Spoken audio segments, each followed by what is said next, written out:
3 million years ago, back when the first groups of early humans began to appear on Earth, our protagonist was one of them. He seemed like any other Australopithecus at first glance, but there was something different about him, something that set him apart.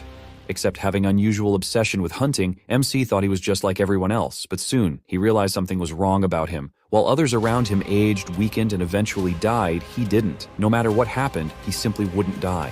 Time passed, eons came and went, but he stayed the same. Well, not exactly the same. While the years left no mark on him, his body kept changing, growing larger, stronger, and more powerful. In this endless passage of time, the only things that kept him going were hunting, fighting, and battling anything or anyone that seemed worth his time. As someone cursed with eternal life and unbearable loneliness, those were the only things that gave him any joy. For nearly 3 million years, he lived this way, his body evolving day by day, becoming stronger and stronger. Eventually, he reached a point where his strength was unmatched, so much so that others began calling him the god of Earth, Mu. His power grew to such an extent that he defeated every other god in existence, claiming the title of the strongest in the divine realm. But after that, things started to change. With no one left who could challenge him, his once thrilling days of combat and excitement turned into an endless stretch of boredom. To show just how fed up he was with his boring daily routine, Mu raised his foot and slammed it down on the ground beneath him. The entire dwelling of the gods, which looked like a small planet, shook violently from the impact. But that wasn't even the worst part. The whole divine realm started trembling like crazy, leaving every god, angel, and even the evils within it absolutely terrified. Of course, this wasn't the first time God Mu pulled a stunt like this, and there were some gods who simply couldn't take being shaken up every single day. One of them was Lucifer, the second-ranked god in the divine realm. Mu, completely bored, acted like he didn't care about the chaos he was causing. His mind was consumed with the same thought that had plagued him for centuries. He had defeated every single worthy opponent without breaking a sweat, and now it had been over 1,000 years since he'd faced anyone who could challenge him. Letting out a deep sigh, Mu muttered to himself, being too strong is a problem too. As the words left his mouth, something clicked in his mind. After 1,000 years of mindless frustration, he suddenly felt like a genius. If his strength was the problem, then the solution was simple. He needed to find a way to weaken himself. In his mind, it was obvious. If he could get a weak body like the Earthlings, he'd have hundreds of opponents to fight. Suddenly, Mu stood up from his seat and shouted, "Dragonling!" Out of nowhere, a massive dragon appeared in the sky above him, then descended to the ground with a thunderous landing. The dragon's height was at least 5 times bigger than God Mu's throne, and from the way it stood, it didn't seem too thrilled about being summoned. But that was just the way the dragon looked. Those glowing eyes belonged to the top god's assistant, and Dragonleem was his name. Suddenly his demeanor changed and let out a deep growl and asked why he had been called. To his surprise, God Mu simply started walking away and casually told Dragonling to take care of things while he was gone. However, things didn't go as smoothly as Mu expected. Out of nowhere, the dragon cast the spell Binding of the Absolute, and in a bold move shackled God Mu in an attempt to stop him. But the moment Mu turned his head and gave him a side glance filled with anger, the dragon's entire demeanor shifted again. His fierce and wild attitude melted away, and he suddenly looked scared and ashamed. Stammering, the dragon tried to explain himself, saying he didn't mean to offend his lord, but that Mu should have at least given an explanation, especially since there was a gods meeting coming up soon. Mu, however, didn't give 2 flying fucks about the gods meeting. Without saying another word, he started walking again, dragging the dragon along with the chains like they were nothing. Seeing his first plan fail, Mu's assistant quickly switched tactics and started playing the victim. He whined, saying that if Mu didn't show up for the meeting, he'd be the one stuck dealing with the other gods' endless complaints about Mu's actions. In response, Mu effortlessly broke the binding spell as if it was nothing. He turned to the dragon and yelled, saying he wouldn't go anywhere if instead of that the dragon agreed to fight him right now. That was all it took to completely change the assistant's attitude. Realizing that taking blame from the other gods was far better than being torn apart by God Mu, the dragon immediately wished him a safe and short trip. Mu smirked and walked toward what looked like a small version of Earth floating nearby. Stretching out his hand, he touched the surface of the mini-Earth. As he did, he began to wonder whose body he should choose to inhabit on Earth. To make the decision easier, he started listening in on the messages Earthlings were sending to the gods. Most of them were trivial and boring, but then one particular message caught his attention. It was a message that was questioning his very existence. At first, the message annoyed God Mu. However, it didn't take long for him to realize something. This person was the perfect choice for him to start his journey on Earth again. For the first time in 1,000 years, Mu felt genuinely excited. He had finally found a solution to his endless boredom. But while Mu couldn't have been happier, his assistant looked far less enthusiastic about the whole thing. For a brief moment, Mu thought about whether he should give some sort of explanation before leaving.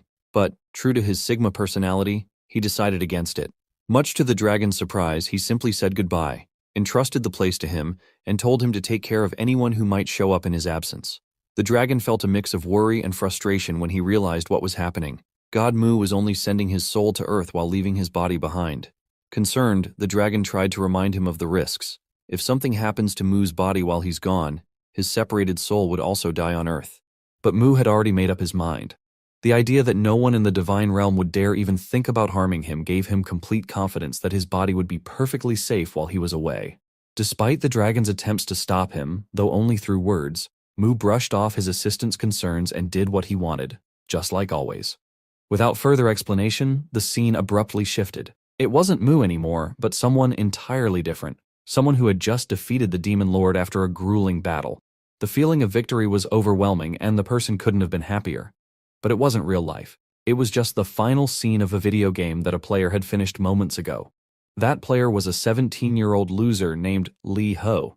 Lee Ho was painfully jealous of the heroes in every video game he played, those lucky protagonists who always managed to gather massive harems of cute girls during their ridiculous adventures. And as Lee Ho stared at the game credits rolling on his screen, he couldn't help but sigh, wishing his life were anything like theirs. Lee suddenly let go of his phone, and it slipped from his hand, falling as if from a great height. In mere seconds, the phone hit the ground with a loud crash, shattering into pieces. It was then clear why Lee Ho was standing on the edge of a 3-story building, ready to end his life. With nothing left to live for, his body trembling and covered in injuries, he whispered a bitter farewell to this cruel and unfair world before jumping. As he fell, the wind whipping past him, Lee screamed with tear-filled eyes from the depths of his despair. "If there's a god out there," he shouted, "now's your chance to prove it. Send me to another world." Before he could even finish his plea, he hit the ground with a sickening thud. Blood splattered everywhere, and his head smashed directly into the pavement. By all accounts, he should have been dead. But then, something strange happened. Lee's hands twitched, shaking uncontrollably. His chest heaved, and he suddenly started breathing heavily, like someone who had just been pulled from drowning. Unbeknownst to Lee, God Mu's soul had possessed his body in the blink of an eye right before he hit the ground. Now, Mu was forced to endure the unbearable pain of Lee's broken and battered body, completely unaware of what had just happened. Meanwhile, Lee's soul had been transported to the divine realm. He stood there, utterly shocked, his jaw practically on the floor. What shocked him wasn't just that he was in some otherworldly place, but that he was standing face to face with a towering dragon, one that definitely didn't look happy to see him. But the shock was mutual. The dragon, too, was stunned. He hadn't expected to see a human so soon in the divine realm, same as Lee that definitely hadn't expected the first thing he'd see after dying to be a massive, angry dragon glaring right at him. Let's take a moment to rewind and see what really happened just 10 seconds before this entire incident unfolded. God Mu was standing there with that signature smirk on his face, lightly touching the surface of the mini-earth in front of him. As I mentioned earlier, he wasn't the least bit worried about leaving his defenseless body behind. He had full confidence. Too much confidence, honestly. The dragonling tried to warn him, urging him to think this through. But Mu, reckless as ever, he brushed off the warnings like they were nothing. Without a second thought, he sent his soul hurtling towards Earth, swapping places with Lee Ho's soul. The very next moment, the unexpected happened. As soon as Mu's soul entered Lee's body, he realized he was in a dire life-or-death situation. No time to adjust, no warning. He was in mid-air, plummeting toward the ground at lightning speed. Less than a second. That's all the time he had to process the danger he was in. And then it happened. Lee's body hit the ground with such an incredible force that it was almost impossible to believe. The impact wasn't just devastating, it was catastrophic. Bones shattered into pieces. The body was flung backward like a rag doll before finally coming to a rest. The pain? It was beyond anything Mu had ever experienced in his immortal life. But the pain wasn't the worst part. What really hit him was the sheer confusion. Why? Why did this happen the moment he set foot, soul, on Earth? How did he end up in such a mess, and so quickly? None of it made any sense. His hands trembled uncontrollably at first, the shock coursing through his borrowed body. But then suddenly, everything went still. His hands stopped shaking. The realization dawned on him in that chilling, silent moment. He was dying. No chance to change his fate, no time to fix what was broken. And just like that, his lifeless body collapsed onto the cold, unforgiving ground. The area was eerily quiet, with no one around to witness the fall of what was once a proud and mighty god. No one to help, no one to even notice. But this wasn't the end for God Mu. Not yet. As you know, some human muscles move without conscious control, These are called involuntary muscles, like the heart and internal organs. For Mu, who had spent 3 million years training his body, he had reached the absolute peak of understanding the human form. This allowed him to consciously control every single part of his body, including his vessels and even his internal organs. Nothing was off limits for him. That was exactly how, just a few seconds after dying, his heart started beating again. The pain was excruciating, even for someone like Mu. But by forcing his blood to flow through his vessels and repairing his heart, he managed to stop the bleeding. Slowly but surely, Mu began to rise to his feet as if nothing had happened, even though his entire body was still screaming in pain. But instead of being angry about this chaotic situation, Mu found himself oddly happy. Beaten up, covered in blood. It had been so long since he felt anything like this. This feeling convinced him that he'd made the right choice to come here. His next move was to sift through Li Ho's memories to figure out what kind of life this guy had been leading. It didn't take long for him to learn everything about Li. With that knowledge, Mu decided to head back to Li's home, his new base, to figure out his next steps. Surprisingly, Mu found it difficult to walk with Li's weak and injured legs, so, like an ape, he used his hands to support himself, both to move faster and to take some of the pressure off his legs. Not long after, he finally reached Li's house, though the first thing he noticed was a cat had left a poop right in front of the window. As soon as he entered the small, basement-like house, Mu sat down on the creaky bed and started reflecting on what he had learned about Li's life so far. According to Li's memories, he only had one male relative, and that person lived far away from here.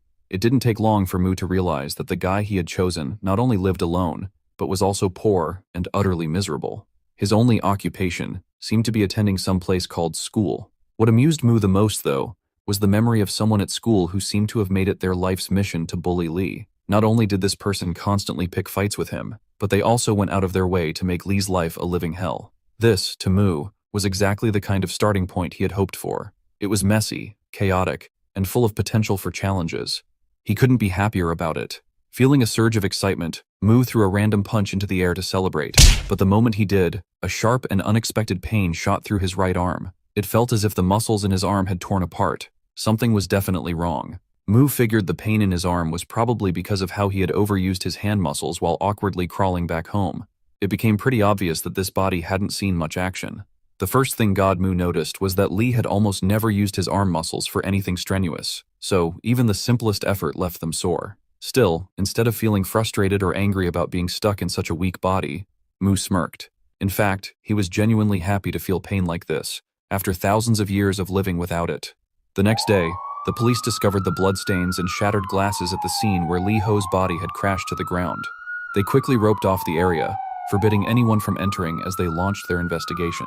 Meanwhile, Mu casually returned to the crash scene, not to check on the investigation though.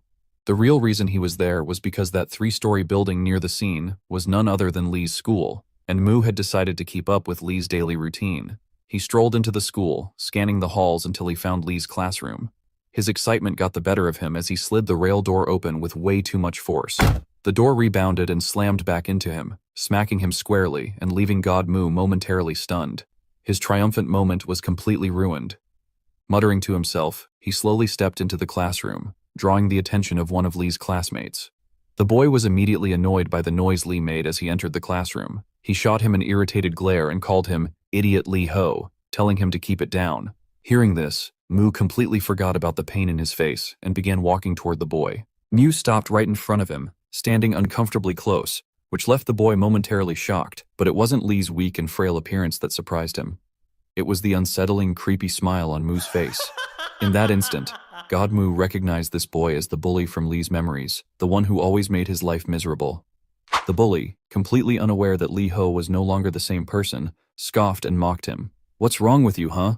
Did you leave your glasses at home? Or are you just too blind and stupid to act normal today?" Before Mu could even respond, the boy suddenly swung his fist and punched him square in the face, as if to reassert his dominance over Li. The punch landed hard, and blood started dripping from Mu's nose and mouth, pooling on the floor beneath him. The bully smirked, clearly proud of himself, and mocked him again. "What happened to your glasses? Did you sell them for cash or something? Or did you just lose them like the idiot you are?" Even with the blood running down his face, Mu didn't flinch. He stood there calmly, unfazed by the punch. When it came to fighting, Mu had his own unshakable rules. To him, a proper and honorable fight could only begin when all parties involved had willingly shown their intent to fight. And right now, Mu was waiting for the right moment to respond. As someone always ready to face any opponent, whether it's a god, a beast, or a human, Mu's only concern was confirming his opponent's intent to fight. And the way Mu chose to confirm that intent was simple. He would stand still and take the opponent's first strike. That's exactly what happened here. After taking the punch, the familiar excitement and satisfied smile spread across Mu's face. Without any hesitation, Mu sprang into action, interrupting the bully mid-sentence with a sudden punch aimed directly at him. The boy, completely caught off guard, took the punch squarely, just as Mu had moments ago. But as Mu pulled his hand back, a sharp, unbearable pain shot through his arm. His muscles felt like they were tearing apart again, a brutal reminder that this wasn't his indestructible godly body, but a fragile, weak human one. The commotion quickly caught the attention of the teacher, who stormed over, shouting angrily and demanding that they stop fighting immediately. But by now, the noise had also drawn the interest of the entire class. Heads turned, curious and intrigued by the sight of a fight breaking out in the middle of the room. The bully, feeling humiliated and furious after being punched by a nerd for the first time in his life, couldn't contain his anger any longer. Ignoring the teacher's yelling and the watching crowd, he charged straight at Mu, ready to unleash his fury. Mu immediately tried to defend himself and managed to block most of the attacks. Well, kind of. While defending, he couldn't help but think that he would have ended this fight a long time ago if his new body could actually keep up with him. For a brief moment, he considered using some of his godly powers. But to his shock, they didn't work. That moment of disbelief distracted him, and before he knew it, he took another punch to the face. At least this one wasn't as hard as the last one. The bully wasn't about to back off from the person he believed was Lee, not until he made him regret throwing that first punch. On the other hand, Mu found himself in a pretty bad spot. He couldn't muster the strength to fight back with this weak body. No punches, no kicks, and without his godly powers, he was left with only one option. In a sudden move, he lowered his head, aiming at a specific spot, and took the incoming punch directly on his skull. The bones of his skull were the only part of this body that he could count on. Just as he expected, the bully's fist slammed into his head, and the impact immediately made the guy break the bones in his fingers. The pain was so intense that the bully screamed like a baby, and in that moment Mu couldn't help but feel like an absolute genius. To put an end to this ridiculous fight, Mu decided to take advantage of the bully's distraction before he could recover. This time, he was the one who rushed forward, grabbing the bully's hand in a sudden move. Without wasting a second, he used his head to strike, aiming directly at the guy's stomach or maybe even his balls, knowing most guys' weak spots are right there. The bully was caught completely off guard, unable to handle yet another wave of unbearable pain at the same time. But Mu wasn't done yet. He wanted to make sure this guy would never forget this day for the rest of his life. With another swift move, Mu raised his head and slammed it into the bully's jaw. This time, the pain was too much for the bully to handle. His eyes rolled back and he dropped to his knees in front of Mu like a defeated loser before finally passing out. All of this happened while everyone else stood there in shock, recording the entire fight. Watching the weakest guy in school take down one of the school's biggest bullies wasn't something anyone could believe so easily. But for Mu, things were different. He had just fought someone for the first time in thousands of years, using every bit of strength he could muster. The feeling was incredible, but now wasn't the time to celebrate. As his excitement faded, the pain from all the hits he'd taken came rushing in all at once. He could taste the sticky, metallic flavor of blood in his mouth. At first, it didn't seem like something even God Mu could handle so easily, but it only took a moment for him to realize something surprising. He was more than okay with it. After such a long, hard time, it actually felt satisfying to experience the pain of a good fight again. A few moments later, when Mu's excitement finally settled, he stared at the unconscious boy's body like he wasn't done with him yet. Mu sat down next to him, and for some reason, probably because the boy gave him such a tough fight, he thanked him. Then, in a completely unexpected move, Mu leaned in, lowered his head, opened his mouth wide, and bit the boy's ear, making blood splatter everywhere. But Mu didn't just bite the ear. He actually tore off a small piece of it and spat it onto the ground right in front of all his classmates. Horror filled the air. None of the students could believe what Mu had just done. It was like watching a crazy person. Mu, however, didn't care at all about what anyone thought. He calmly wiped the blood off his face, still glaring at the boy's body, who, even after losing part of his ear, didn't so much as twitch. This wild act of biting off the bully's ear was actually Mu's way of leaving a mark on his opponent, someone who had given him a fight that he truly enjoyed. It was his twisted way of showing gratitude, while also marking them as someone worthy of his attention. These opponents were later referred to as Mu's playthings. However, it was clear, Only strong opponents who gave him exciting battles could earn a spot on this list. Back then, being called one of Mu's playthings was almost like a badge of honor, a symbol of strength. Ironically, in a way, it was similar to how humans in some eras would mark animals to show they had been neutered, except Mu's mark wasn't about humiliation, but recognition. Soon enough, the story of the second-year bully who got beaten by the weakest guy in school spread faster than lightning. The most shocking part for everyone wasn't just that the bully got beaten, it was that he basically got neutered. The boy's condition was so bad that they had no choice but to call emergency medical services to come and take care of him. Like all the other curious students, Mu was also watching as they transferred Lee's classmate to the hospital. Of course, Mu didn't care about his health. He was more curious about how they managed to call for help so quickly using just a mobile phone. As the ambulance drove off, Mu waved his hand, saying goodbye to his first opponent and wishing to meet him again someday. That's when one of the teachers, who was absolutely furious, appeared behind him and ordered him to follow him to the teacher's office. The moment they got there, the teacher exploded, yelling at Mu and asking if he'd completely lost his mind. He demanded to know why he'd done something so wild and reckless to his classmate. At one point, the teacher's anger boiled over, and he attempted to hit Mu with the binder in his hand. But Mu didn't flinch. He didn't even move an inch. Not only was he unbothered by the threat of punishment, but he actually blushed. He looked excited, thrilled even, as if he was already thinking about the chance to fight another opponent soon. Seeing Mu's expression made the teacher change his mind immediately and stop his hand midair. Not wanting to risk the same fate as the student in the hospital, he decided to skip the punishment altogether. Instead, he turned around and told Mu, who he believed was Lee Ho, to bring his parents to school tomorrow. Mu had braced himself, expecting to get hit by the teacher, but when the punishment, which meant confirmation of the battle, didn't come, he gave up on the idea of fighting back. Just then, the teacher dismissed him, saying he could leave school earlier than the others. Without saying much, Mu did as he was told and left the school. On his way to Lee's house, Mu's mind wandered. Unlike other gods who have complete knowledge of the worlds they're responsible for, Mu wasn't sure what the teacher meant by leave earlier. Was it a suggestion to return to his base, or something else entirely? Since nothing else made sense to him, he assumed it was just that. He decided to use this unexpected free time to heal from the injuries he'd gotten earlier and train his fragile new body. If he wanted to fight more opponents in the future, he needed to get stronger. His hand was visibly shaking from the pain of the damage he'd taken. At that moment, he wished he could use some of his godly powers, like mana, to heal himself faster. Mana, as Mu understood it, was a power beyond what most of humans were capable of. In some places it was called chi, or chakra, but most gods referred to it as mana. To put it simply, mana was the life force that existed everywhere in nature.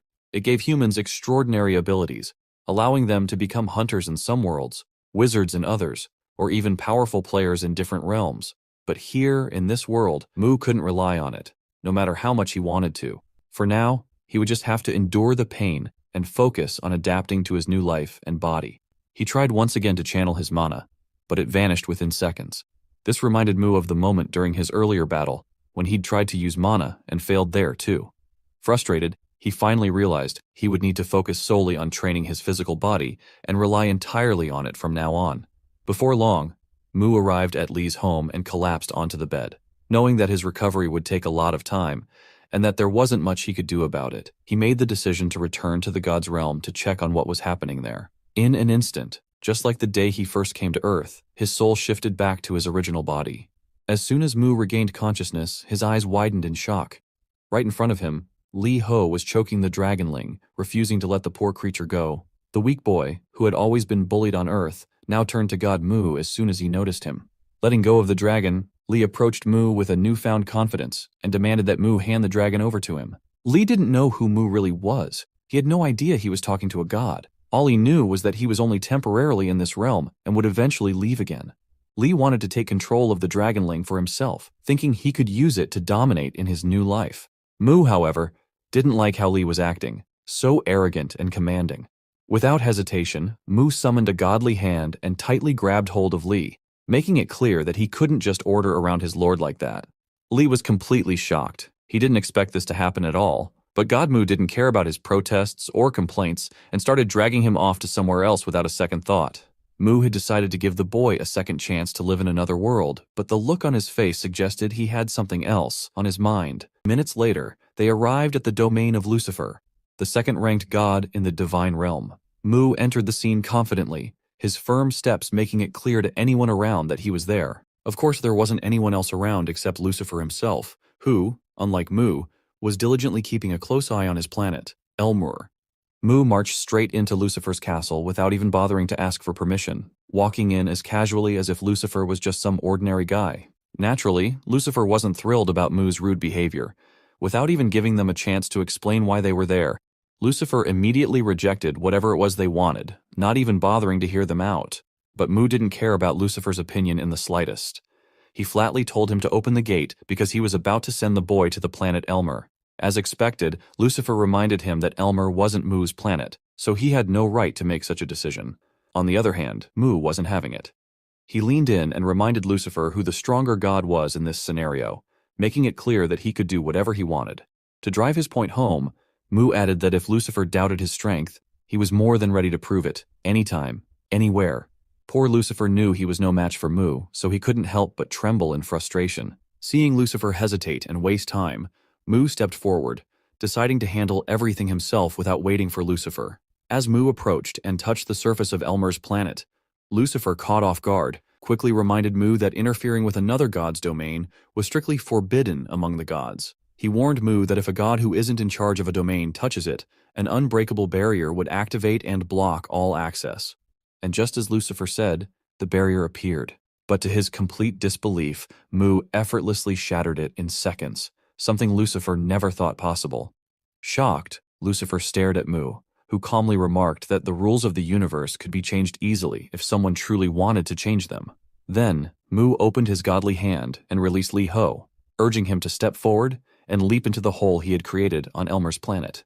Li hesitated, clearly scared, but Mu reminded him that this was what he had always asked for, and now the opportunity was right in front of him. Li once again asked Mu to give him the dragonling so he could dominate in his new life, but Mu showed no intention of handing over his own assistant and simply shot Li straight into Elmur's planet, forcefully sending him to Isekai. After that, Mu couldn't help but wonder why kids these days don't want to work for what they want and just expect everything to be handed to them on a silver platter. With things settled and nothing else left to do, Mu turned to Lucifer and casually told him to take good care of the kid before departing. Lucifer, on the other hand, humiliated and seething with anger, could only wish for the power to tear Mu limb from limb. Lucifer's story wasn't so different from Mu's. He was once known as the first demon lord in history, the one who stood above all life on Elmur's planet. After claiming the title of the strongest, Lucifer, in his arrogance, dared to challenge the god who ruled over his world. Back then, in the first moments of their battle, Lucifer summoned a blinding light that quickly transformed into a massive sword, a magical blade far larger than the god himself, and hurled it straight at him. Even the god couldn't withstand the sheer power of the attack. Overwhelmed, he was struck down, split in two by the massive sword, unable to dodge or defend himself. After defeating that god, Lucifer took his place, but even that wasn't enough to satisfy him. He went on to challenge every other god in the divine realm, defeating them one by one and claiming the ultimate throne. As a demon, he became the god of gods. Absolute, invincible, supreme, legendary, and one of a kind among them all. Before long, he earned everyone's respect, something he believed he truly deserved. But his days of glory didn't last. One day, Mu showed up and beat him just like he had crushed all the others before him, completely destroying Lucifer's mighty image in front of everyone. That day, consumed by rage and humiliation, Lucifer made a vow. He promised himself that he would get revenge for this disgrace, cursing Mu as a human-born bastard in his fury. Back to the present, Mu was casually riding atop his dragonling, heading toward his domain, completely unaware that something in the sky was secretly watching him. A demon, most likely sent by Lucifer, was spying on him to figure out what Mu was up to and waiting for the perfect opportunity to strike back. Just like Lucifer, who's counting down the minutes for his chance to get revenge for his humiliation, the bully from Li's school, who had just regained consciousness, couldn't wait to see Li dead. Still lying in his hospital bed, the boy grabbed his phone and decided to call someone tougher to teach Li a lesson. Fueled by burning anger, he scrolled through his contacts until he found the name of that person he was looking for. Meanwhile, on the other side of the city, someone was going hard on a punching bag. That guy's name was Kang Cheol, the youth division middleweight boxing champion. His intense training session was suddenly interrupted by an obnoxiously loud ringtone. Annoyed, Kang stopped mid-punch, sweat dripping down his body. and turned to see whose phone was making that ridiculous noise. That's when another guy, a blonde, walked in and casually said it was his phone. He strolled over, picked it up, and answered, sounding irritated. That guy was Hyung Chol, a boxer with 2 years of experience under his belt. As expected, the caller was none other than the beaten-up bully. With desperation in his voice, and without any introduction, he told Hyung he'd buy him a new phone if he wanted, but asked him to do one small favor first. At first, Hyung was a bit surprised to hear the request, but since it sounded like an easy and good deal, he agreed, and asked what he needed to do in return. The next day, during class, when everything seemed normal again, the bully walked in as if nothing had happened the day before. As he made his way to his seat, the entire classroom suddenly went silent for a moment, with everyone's eyes fixed on him. Then, the murmurs and whispers started. The students were talking about how someone who used to bully others ended up in such a pathetic state. At first, he tried to ignore it, but when the whispers turned into jokes about him being neutered, he couldn't take it anymore. To show he wasn't someone to mess with, he slammed his backpack on the floor and yelled at them, saying he could still take them all down, even when he got neutered. He challenged anyone who doubted his strength to fight him. That's when the class president, a girl with glasses, stood up and shouted back, telling him to either shut up or leave the classroom. Seeing that girl dared to talk to him like that for the first time only made him angrier. Frustrated that even the class president dared to stand up to him, he completely lost it. In a fit of rage, he grabbed a random chair and tried to throw it at her to remind everyone they should fear him like they used to. Before he could do anything, the door suddenly swung open, and a massive, Hulk-like teacher walked into the classroom, demanding to know what all the fuss was about. To everyone's surprise, the bully instantly dropped into his seat and acted as if nothing had happened. The teacher looked around and noticed the class president standing, clearly angry. He asked her what was going on and why she was out of her seat. However, the girl didn't spill the truth. Instead, she quickly returned to her seat and assured him it wasn't anything worth mentioning. The teacher didn't press further, but for some reason he told the girl to meet him after class. Something that the girl got curious to know why. When the school day ended, she met him as instructed, and it turned out he wanted a favor. Since she was the class president and someone he could trust, he asked her to check on Lee Ho, who had been absent that day and wasn't answering his phone. In exchange, the teacher promised to write her a recommendation letter for her senior year. It was framed as a request, but the girl knew she couldn't exactly say no. Reluctantly, she agreed. Before long, she found herself standing in front of Lee's house, looking completely uninterested in whatever situation he might be in. Wanting to get this over with as quickly as possible, she didn't waste any time. She walked up to the door and knocked, calling out to see if anyone was home. When no one responded, she hesitated for a moment before deciding to check if the door was locked. Turning the doorknob, she realized it wasn't. To her surprise, the door wasn't locked, so she slowly stepped inside the house. The moment she walked in, she froze in shock. Right there, in front of her, was Lee's lifeless-looking body, surrounded by a filthy room where bugs seemed to be playing hide-and-seek. Lee's appearance was horrifying. His eyes had rolled back completely white, and his mouth was wide open. The sight made the girl scream in terror, thinking Lee was dead. Without wasting another second, she grabbed her phone and called for an ambulance. The paramedics arrived quickly and rushed Lee to the nearest hospital. It didn't take long for the doctors to figure out what had happened. Lee had probably fainted from pure starvation, abandoned by Godmu, who had left his body earlier. He was hospitalized and hooked up to a nutrient IV to stabilize him. Just then, something strange happened. As Lee's body lay still, it suddenly twitched. In an instant, Mu returned to Lee's body. The moment Mu opened his eyes, he was completely disoriented. The place didn't look familiar at all. Confused, he tried to figure out where he was and how he'd ended up there. Before he could make sense of anything, he felt something odd. Looking down, he realized something was attached to his hand. It was the fourth line delivering the nutrient serum. As a god who had lived only for battle and fighting, Mu had no knowledge of human tools or technology in this era, and this strange serum was no exception.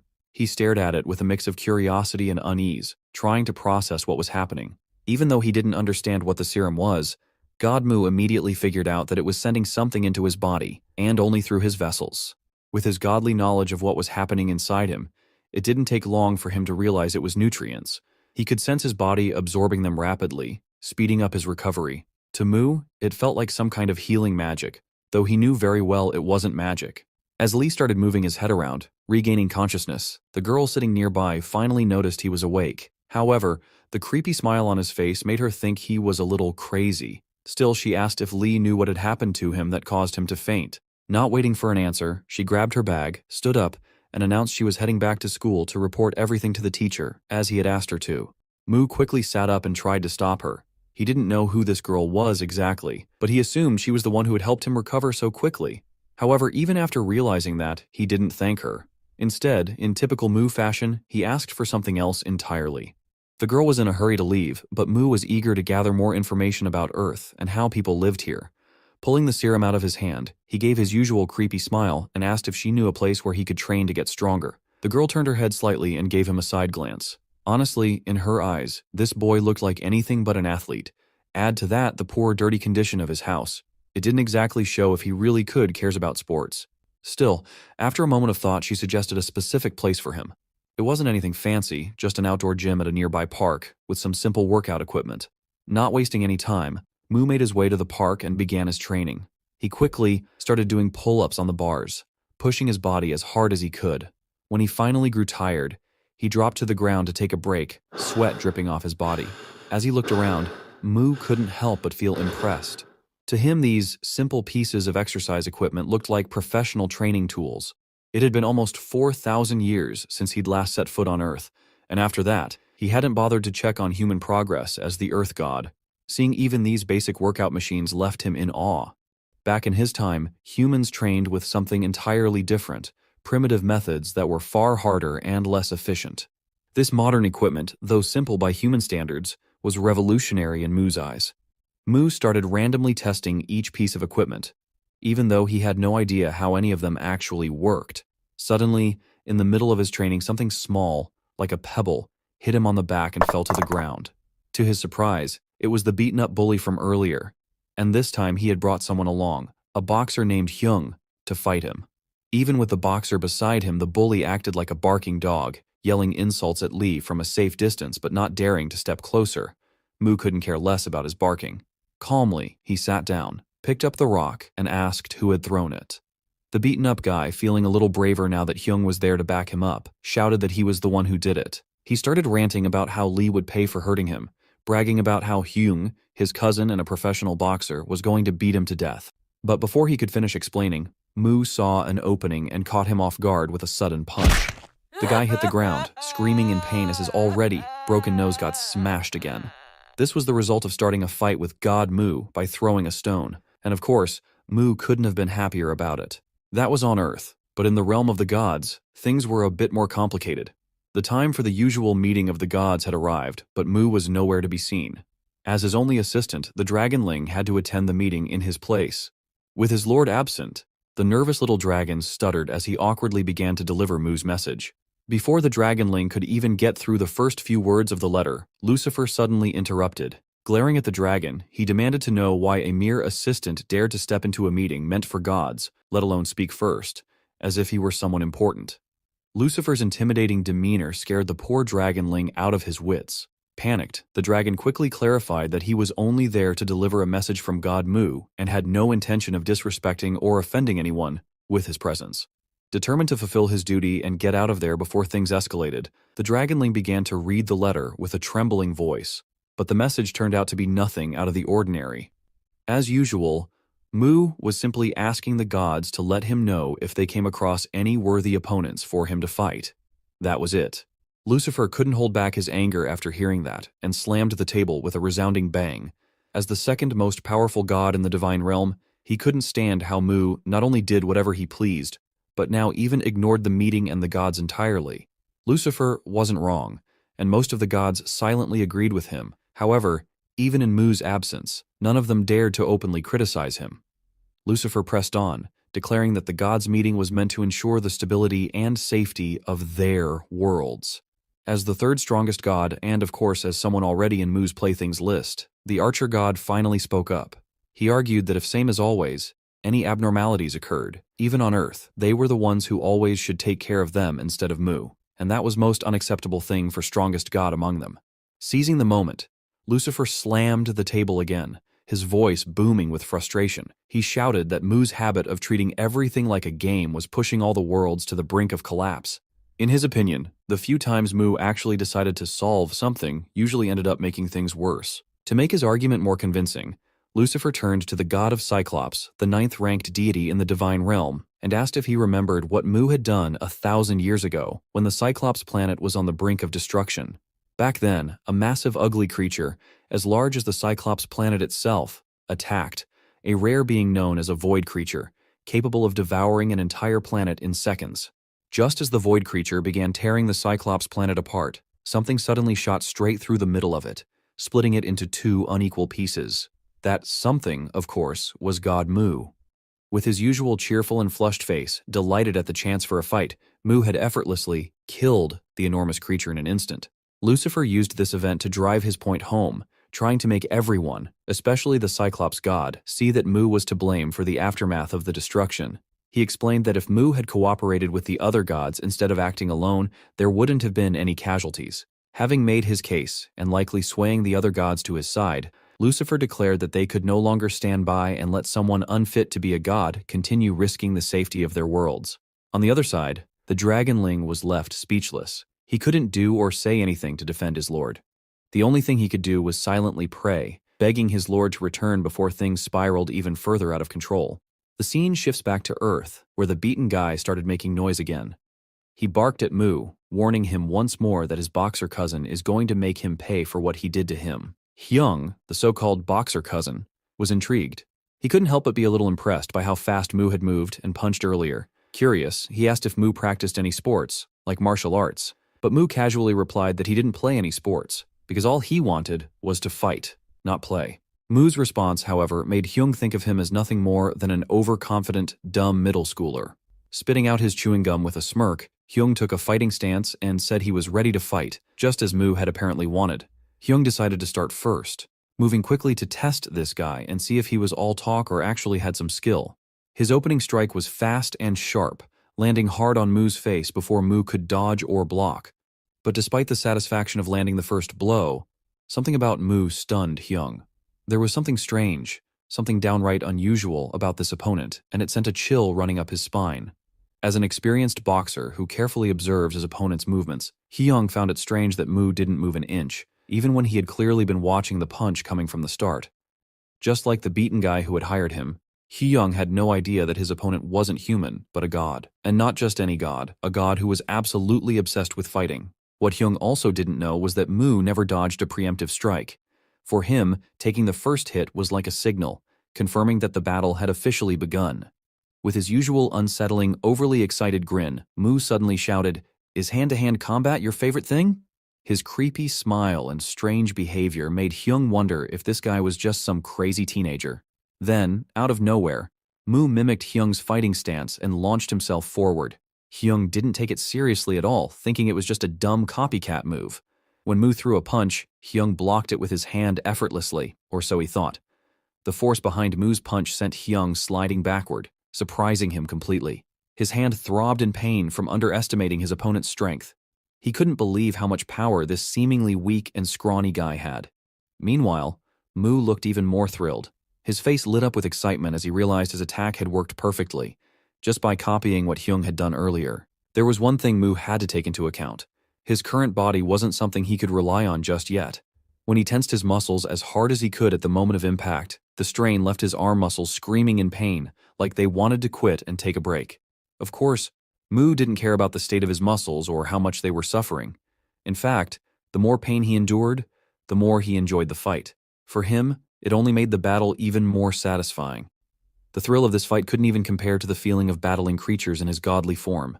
It was raw and exhilarating in a completely different way. Suddenly, to Hyung's surprise, Mu pulled off his belt and wrapped it around his fist. The fact that his current fragile body could cause trouble for him, especially since recovery and healing would take significantly longer, pushed him to come up with this idea. The beaten guy, still watching from the sidelines, thought using a belt made the fight unfair. But neither Mu nor Hyung cared about his opinion. Hyung rushed forward again, this time fully aware that he couldn't afford to underestimate Mu. He started throwing punches, left, right, one after another, trying to overwhelm him with speed and power. Mu managed to block most of the incoming strikes, but even so, he found himself in a pretty rough situation. His movements were limited by the pain in his body, and Hyung's attacks were relentless.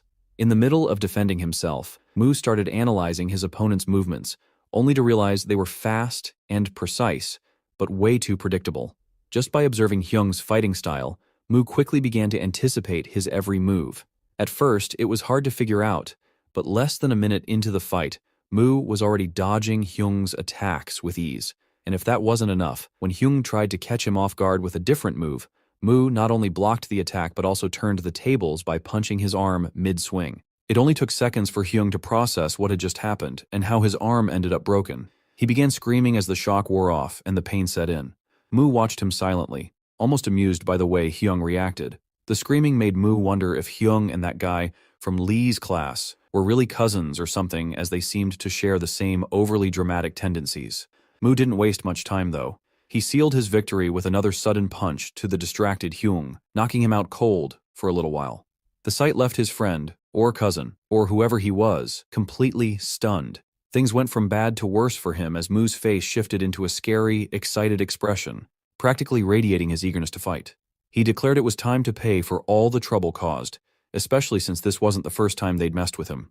The once bully, the guy who had been so arrogant earlier, knew in that moment that with Hyung out of the picture, there was no one left to save him. He had no doubt that a painful fate awaited him now, and there was no escaping it.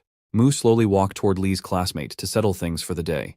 As he got closer to the beaten-up guy, Mu noticed that the guy had no intention or will to fight back, and so there was no joy or honor in beating up someone acting so scared. The beaten-up guy, for a moment, noticed Mu's hesitation and thought that if he kept acting this way and just admitted he didn't want to fight anymore, everything might end peacefully. But it was too late to play the victim now. Before he even had the chance to say anything, Mu punched him in the face in one quick move. After all, this was the same guy who had started today's fight by throwing that small stone and bringing a boxer to take Mu down. He couldn't back out now, and even if he wanted to, Mu already had more than enough reason to beat him again. As expected, Mu didn't show a shred of mercy and kept hitting the guy however he wanted, testing out his new copied fighting techniques on his opponent's body one after another. Even as the guy's face and body were covered in bruises and blood, Mu wasn't satisfied. He finished it off with one final brutal knee strike straight to the guy's already battered face. After putting all his strength into making this an unforgettable day for that guy, Mu finally felt satisfied. He wondered, with a mocking tone in his mind, why the guy wouldn't just admit defeat, but deep down, Mu knew he hadn't given the poor guy even the slightest chance to do so. After finishing with both of them, Mu walked away, knowing he had other things to take care of. Not to mention, like all his previous opponents, he left his mark on that boxer and added him to his growing list of playthings.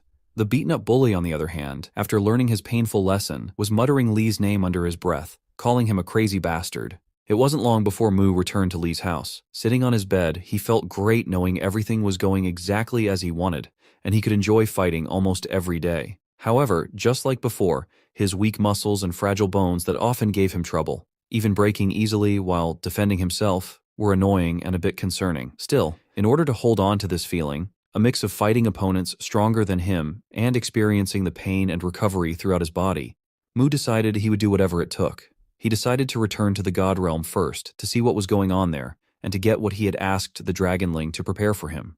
Like always, he focused and, while sitting, tried to leave Lee's body and return to his original form. But this time, unlike before when his soul would transfer instantly, several seconds passed and nothing happened. Mu slowly opened his eyes and squinted, glancing around, only to realize he was still in Lee's house. He couldn't help but wonder why he couldn't return to his body in the God Realm. The reason for this incident went back to a few days ago in Lucifer's domain.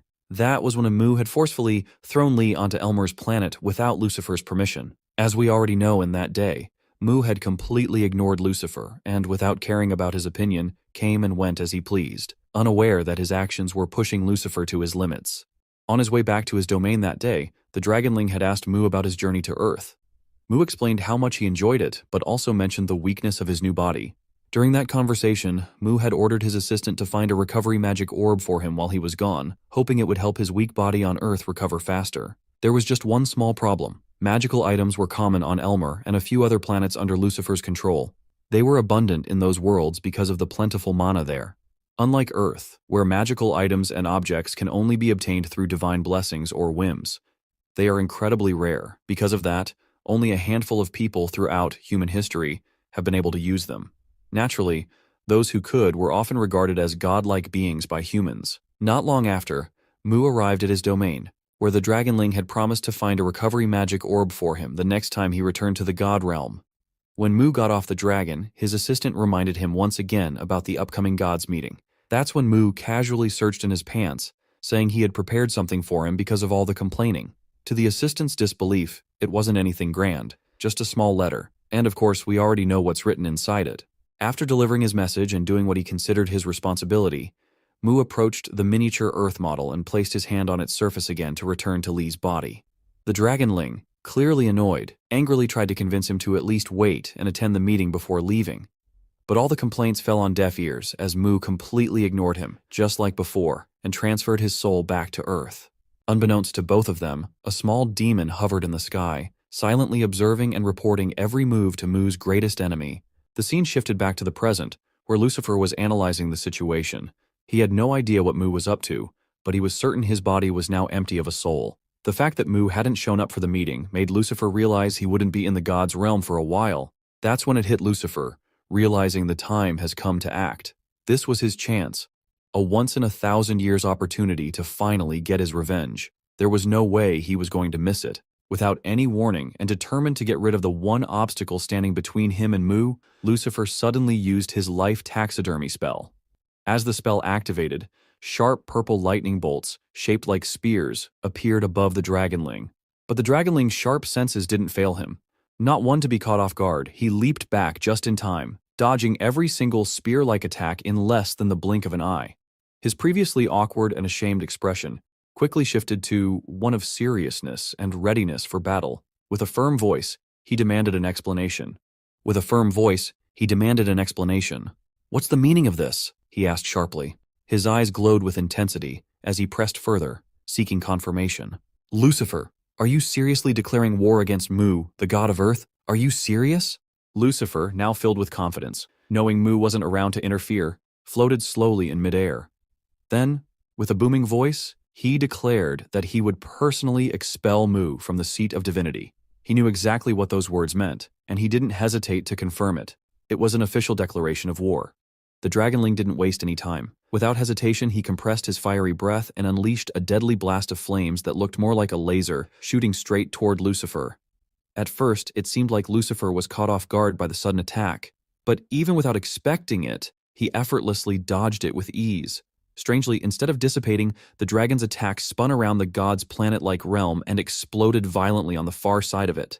The explosion was massive, so intense that the archer god had to quickly conjure a magical shield. First, he used it to protect himself, then extended it to shield the other gods attending the meeting.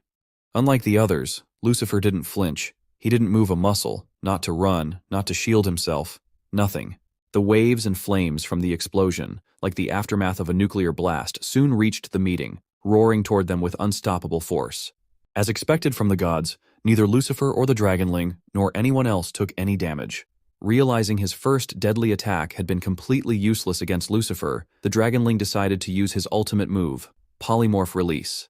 The moment he activated it, his entire body began to transform. Not just his arms and legs, but every part of him started expanding. Wild red lightning crackled around him, and a fierce aura surrounded the dragon, making it clear just how serious he was about protecting his master. But even after such a legendary transformation, Lucifer wasn't the least bit impressed. In fact, it was quite the opposite. The demon god smirked and announced confidently, "I'll deal with you as Mu's little girl easily. Then, it'll be Mu's turn to pay for what he did to me." The dragon, however, had no intention of letting that happen. He was fully committed to defending his master, no matter what it cost him. But things didn't go as the dragon had planned. Mu's royal assistant was easily defeated by Lucifer, unable to even leave a scratch on him. His entire body was trapped in Lucifer's life taxidermy spell, leaving him immobile and badly injured. The archer god let out a sigh and decided to leave, casually stating that the atmosphere here wasn't suitable anymore for a proper godly meeting. Everyone else, however, was left frozen in shock, stunned by the aftermath of the battle between Lucifer and the Dragonling. They were too scared to make a move, let alone help either side. The archer god's departure didn't escape Lucifer's notice. Suddenly, Lucifer called out to him and, with a piercing side glance, demanded to know whose side he was on, whether he supported the expulsion or opposed it. The archer god, however, just kept floating away, casually responding that he was neutral, neither supporting nor opposing. Lucifer didn't like the answer, but he made it clear he was fine with it, as long as the archer god didn't interfere. Then, turning to the rest of the gods, Lucifer coldly asked if anyone objected to Mu's expulsion. But after witnessing the dragonling's state, someone as powerful as a god utterly defeated, none of them dared to speak up. Meanwhile, the dragon was still alive, and tried to warn Lucifer, reminding him that he was no match for God Mu. But Lucifer just smirked and responded with a chilling revelation. He knew that Mu wasn't here and was instead living in a weak, pathetic human body on Earth. The dragonling was stunned. He hadn't expected Lucifer to know this secret, especially since he thought he was the only one aware of it. And in that moment, everything started to click. It all made sense now, why Lucifer had suddenly decided to rebel against Mu. Lucifer, however, didn't admit that he'd learned the secret by spying on God Mu. Instead, he shifted the blame onto the dragon, claiming that his overconfidence in his strength and lack of vigilance had given Lucifer the opportunity to figure it out. The dragonling couldn't stand to hear such disrespectful words. With no other options left, he decided to make one last desperate attempt to stop Lucifer. Using his massive tail, he launched a surprise attack, hoping to catch Lucifer off guard. But once again, things didn't go as he planned. Lucifer remained perfectly still, pretending not to notice until the very last second. Then, with precision and ease, he dodged the attack and slashed through the dragon's tail with a magical weapon. Whether it was a spear or a sword, it didn't even matter. Lucifer's power was undeniable. The poor dragon's tail was cut into several pieces, and there was a reason Lucifer didn't just finish him off. He knew that as long as Mu's assistant was alive, he could use him to find Mu on Earth. The thought of confronting him in that weak human body and making him suffer after all the humiliations Lucifer had endured filled him with satisfaction. His devilish laughter echoed in the air, while the dragonling coughed up blood repeatedly, his body trembling and powerless to do anything to stop Lucifer. Later that day on Earth, things weren't looking much better for Hyung. Covered in wounds, he was getting harshly scolded by his coach for getting into a street fight. To make things worse, he was being forced to take a long recovery break right before his important matches. After the lecture, his coach finally dismissed him, and as Hyung made his way out of the gym, he couldn't help but mentally blame Lee for the mess he was in. Just as he reached the exit door, Kang walked into the gym, leaving the two of them awkwardly face to face.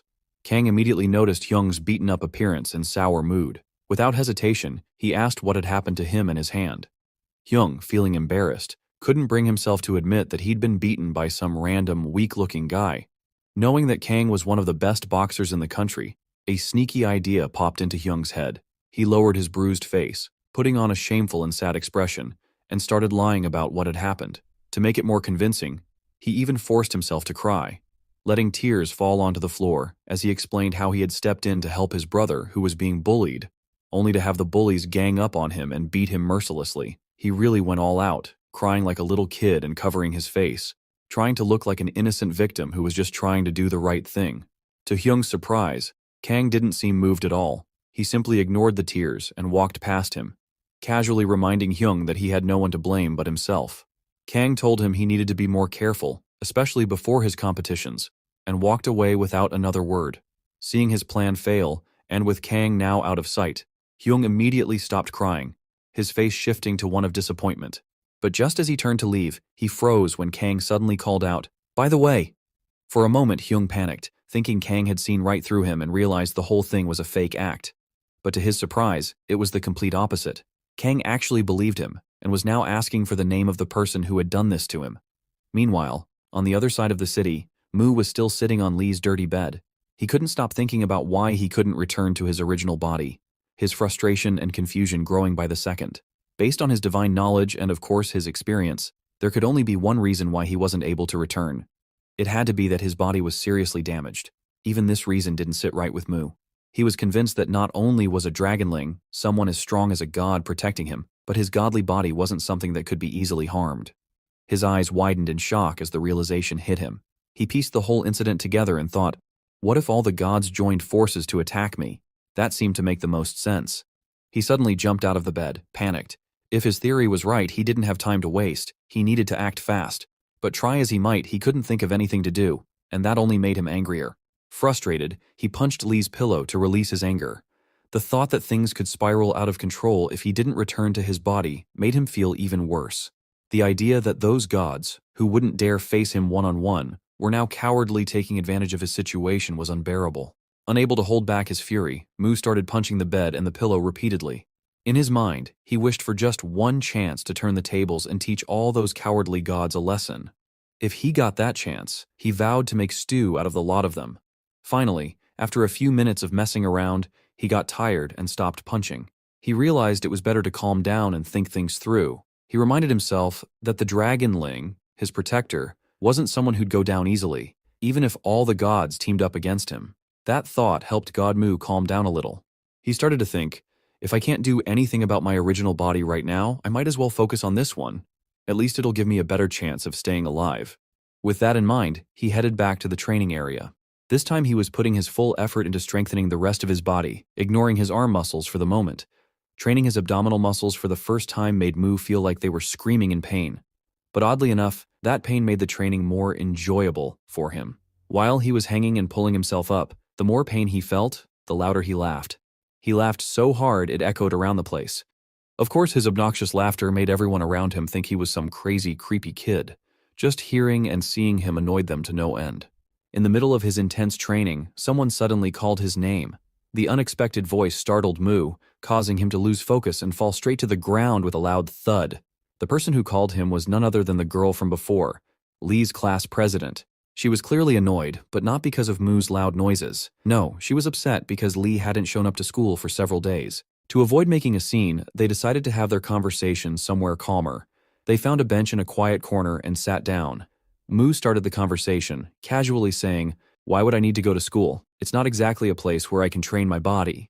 Hearing this, the girl frowned and asked, "Why does he want to train all the time anyway?" Mu shrugged and replied simply, "I train to get stronger, that's it." The class president tilted her head and asked, "And why do you want to get stronger?" Mu grinned and said, "To fight better and take on bigger opponents, of course. My body's too weak right now, and that makes everything harder." From there, Mu launched into an excited rant, rambling on about his reasons for fighting and training. He talked for hours, barely stopping to breathe. The girl had no choice but to sit there and listen to his endless nonsense. By the time the sun was starting to set, she still hadn't managed to convince Mu, to come back to school. She was running out of ideas, but then, suddenly, an idea clicked in her mind. Casually, as if it were no big deal, she said, "What's the point of training so hard if there's no one to fight you?"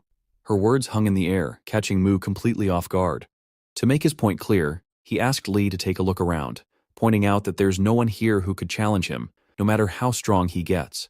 The girl stood up and, as she started to leave, said, "All you have to do is come to school, meet some people, and start some conflict. Then, you'll have plenty of people to fight." With that, she walked off, leaving the boy to think it over.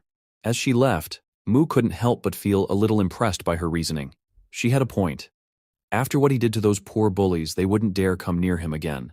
And without them, he needed to find someone stronger to fight if he wanted to improve and make this body stronger. For the first time, he actually considered going to school. Just as he was mulling it over, a shadowy figure appeared behind him and called out, asking if he was Lee Ho. The figure was wearing a mask to hide his identity and carrying a weapon. Mu, on the other hand, didn't bother answering the question. He already knew what this was about. His shocked expression shifted into one of relief. Things were going much easier than he had expected. Now, he didn't even need to search for his next opponent, as his opponent had come straight to him. With a small smirk, Mu simply turned his head, calmly preparing himself for the inevitable first strike and the confirmation of battle. It was obvious that the masked guy was Kang Cheol, but there was something about Kang that set him apart from the other bullies Mu had faced.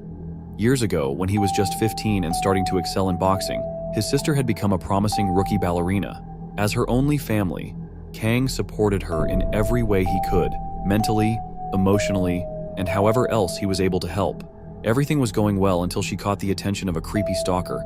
Soon the man's obsession grew worse with each passing day, until one day, he completely lost control and crossed the red line. He secretly followed her, and when she turned into a quiet alley, he decided to make his move to carry out his sick intentions. Luckily, Kang happened to be nearby and saw what was going on. Before the stalker could harm his sister, Kang jumped in and, with a surprise attack, managed to stop him before any damage was done. The police were called and the stalker was arrested, but because Kang had stepped in before anything illegal actually happened, there wasn't enough evidence to punish him properly. The man was released not long after, but his obsession had now reached a dangerous peak. It had turned into madness, mixed with a thirst for revenge. Before long, the creepy man found the girl again, this time in another quiet spot. But now, he had brought along a kitchen knife, clearly planning something much more cruel. However, Kang showed up once again, seemingly out of nowhere, and stopped the crime. But this time he wasn't fast enough. His sister's leg was badly injured, and her future as a ballerina was shattered, like a swan with broken wings. Kang blamed the law for failing to protect her, and from that day on, he decided he couldn't trust it anymore. Instead, he vowed to do whatever he thought was right. His first act? Beating that creepy man within an inch of his life. But that was just the beginning. Kang resolved to handle what the law couldn't. Whenever he came across a suspicious gang or someone who looked like they were about to bully or harm others for no reason, Kang would step in. He'd give them a warning, not with words, but with a not-so-gentle move using his new favorite weapon. Fate turned Kang into an anti-bully vigilante, someone who saw fighting not as violence, but as judgment. And so, the reason he came after Mu wasn't much different. Back to the present, Mu stood there, accepting Kang's preemptive punch without any resistance. Even though he got hit with a surprise attack from behind, something that could have easily knocked him out, Mu quickly realized it was just a light punch, nothing like the heavy blows he was used to as a first strike. He couldn't help but wonder if Kang just wanted to test his reflexes, or if the punch was meant as some kind of warning. Either way, Mu didn't care. All he needed was confirmation to start the fight, and now he had it. As usual, Mu wasn't exactly dissatisfied about being in another fight, completely clueless that this opponent wasn't going to be as easy as the others. Kang, however, didn't rush to begin the fight officially. He hesitated, surprised by the fact that Mu wasn't running around beating people up for fun like he'd been told. Kang had no idea it was all a lie made up by Hyung to impress him. Mu, on the other hand, had no interest in explaining himself or clearing up the misunderstanding. He casually ignored Kang's questions and told him to stop wasting time with small talk and do something already. That, of course, hit a nerve with Kang and only made him believe Hyung's story even more, further convincing him that Mu really was as crazy as he'd heard. Kang did exactly what Mu asked for. He dashed forward and started trying to beat him up without wasting any time. Mu, however, stayed on guard and prepared to defend himself, like he was a pro boxer or something. Kang didn't hold back, throwing punch after punch, but surprisingly, Mu dodged every single one of them. With each dodge, Mu's confidence grew bit by bit. Seeing this, Kang quickly realized that his opponent wasn't just all talk like other bullies. He actually knew a thing or two about fighting. So, Kang decided to step it up a notch and use one of his boxing tricks. He threw a light right punch to block Mu's vision, planning to catch him off guard and land a heavy strike using the opening. But to Kang's surprise, Mu had already anticipated the move and blocked it too. For Kang, though, this was just a warm-up. It felt like he'd found the perfect punching bag to practice on. He started throwing punches again, but this time, Mu could clearly feel the difference in power compared to the earlier strikes. As expected from a champion boxer, Kang used his skills and experience to keep the pressure on, refusing to give Mu even a moment to catch his breath. Punch after punch came at him, relentless and powerful. On the other hand, Mu was completely cornered and couldn't do much. Kang was relentlessly targeting Mu's weak spots, making it almost impossible for him to focus on the fight. Things got even worse when Kang found an opening and landed a bone-crushing punch to Mu's side. The pain hit him instantly. It was like getting kicked in the balls twice in a row. Kang backed off for a moment, letting Mu deal with the sharp pain in his side, but not without making a point. He coldly mentioned that he was deliberately going after Mu's weak and injured spots because, in his judgment, unworthy people didn't deserve any mercy. But instead of being scared, impressed, or even angry, Mu, still struggling with his pain, started laughing. That laugh threw Kang off for a moment, but then it got under his skin. He couldn't believe Mu's reaction and it made him furious, pushing him to become even more ruthless than before. Meanwhile, Mu had already figured out the massive gap between Kang's strength and his own. It was painfully clear. This guy was on a completely different level than him with Lee's body. Mu knew he couldn't beat Kang in raw power, but as someone obsessed with fighting, giving up wasn't an option. Admitting defeat wasn't in his nature. Facing a stronger opponent who didn't fight fair, Mu realized he'd have to play by the same rules. He just needed to focus, stay sharp, and wait for the right opening. As someone with thousands of years of battle experience, he quickly recalled one of his fights that felt eerily similar to his current situation. It was one of those rare, 1 in 1,000 battles where Mu was nearly overpowered. Even in those painful moments, he never regretted fighting. He always felt a strange satisfaction from the thrill of it. But back then, it wasn't just about enjoying the fight or even the pain. Mu wanted to win, no matter what. So, he forced himself to calm down, shutting off all his emotions. For a brief moment, the creepy grin disappeared from his bruised, ugly face as he started to carefully analyze his opponent's movements. When another punch was about to come straight for his face, Mu made a move. Using his dirty, torn cloak, he distracted his opponent just enough to create an opening for himself. The more Mu thought and used his tiny, bird-sized brain, the smarter and more dangerous he became. Back then, he managed to capitalize on that opening and landed several direct hits on the giant monster he was fighting. But to his disappointment, his attacks didn't seem to have much of an effect. That thing was on a whole different level than him. Despite knowing he was outmatched, Mu didn't stop. He kept using his small brain to find openings while keeping his emotions in check, refusing to give in or give up. Mu was defeated that day and somehow managed to survive. But even in those agonizing moments, he couldn't help but enjoy the thrill of slipping through it. The situation now wasn't much different, so Mu decided to use the same strategy, shutting down his emotions and using his brain to try and win. If that didn't work, well, then he could at least enjoy getting beaten up. His first move was to shut off his emotions and put on a sullen expression, but since he had no clue how Lee's face would look after suppressing his feelings, he just forced himself to improvise for the time being. His new expression, combined with his already ugly face, irritated Kang more than ever. It pushed Kang to the peak of his anger, as he thought Mu was mocking him on purpose. This time, Kang charged at him, determined to finish it once and for all with his raw power. Mu, however, acted like he was just fooling around, pretending to be completely unaware of what was coming his way. As Kang kept moving forward, throwing punches wildly, Mu stepped back, dodging the attacks as best as he could. It didn't take long before his back hit a tree, making him realize he needed to switch tactics. Suddenly, an idea popped into his head. He dug his foot into the ground and, with a quick motion, kicked dirt up as fast as he could. Some of it managed to hit Kang's face, but since Kang was wearing protective glasses and quickly shielded his face with his hands, it didn't do much damage. Instead, it only confirmed Kang's suspicion that Mu was a criminal who deserved a beating. All of a sudden, Mu lowered his head, causing Kang to hesitate for a moment, but it was all an act. Mu smirked and taunted him, asking if he'd stopped attacking because he was scared. The jab hit its mark, and Kang's temper skyrocketed, giving him all the motivation he needed to keep going. Without hesitation, Kang launched another attack. However, Mu, with his goofy-looking face, was surprisingly ready this time and dodged the punch with ease. But Kang wasn't about to let him off the hook so easily. With a sudden move, Kang appeared behind Mu, trying to attack from his blind spot, but once again, Mu managed to dodge it. This time, though, Kang's fist grazed Mu's chin, causing a little damage. But it wasn't something Mu even cared about, because he was convinced his plan was working. Kang couldn't focus like before. It didn't take long for Mu to notice one of the biggest differences between Kang and the other two opponents he had fought earlier. Kang's fighting style was far more aggressive, unlike their defensive approach. In Mu's opinion, except skill and ability, the ground was the key reason for this difference. That also explained the real purpose behind throwing dirt earlier, not to actually hit Kang's protected face, but to scatter dirt and small rocks on the ground, creating countless obstacles that made it harder for Kang to move freely. Kang's aggressive fighting style, fueled by Mu's mocking behavior, made his moves predictable and easier to block with minimal effort. Everything was falling into place according to Mu's plan. After struggling to keep up and getting beaten earlier, Mu was now managing to dodge Kang's attacks again. But dodging wasn't his ultimate goal.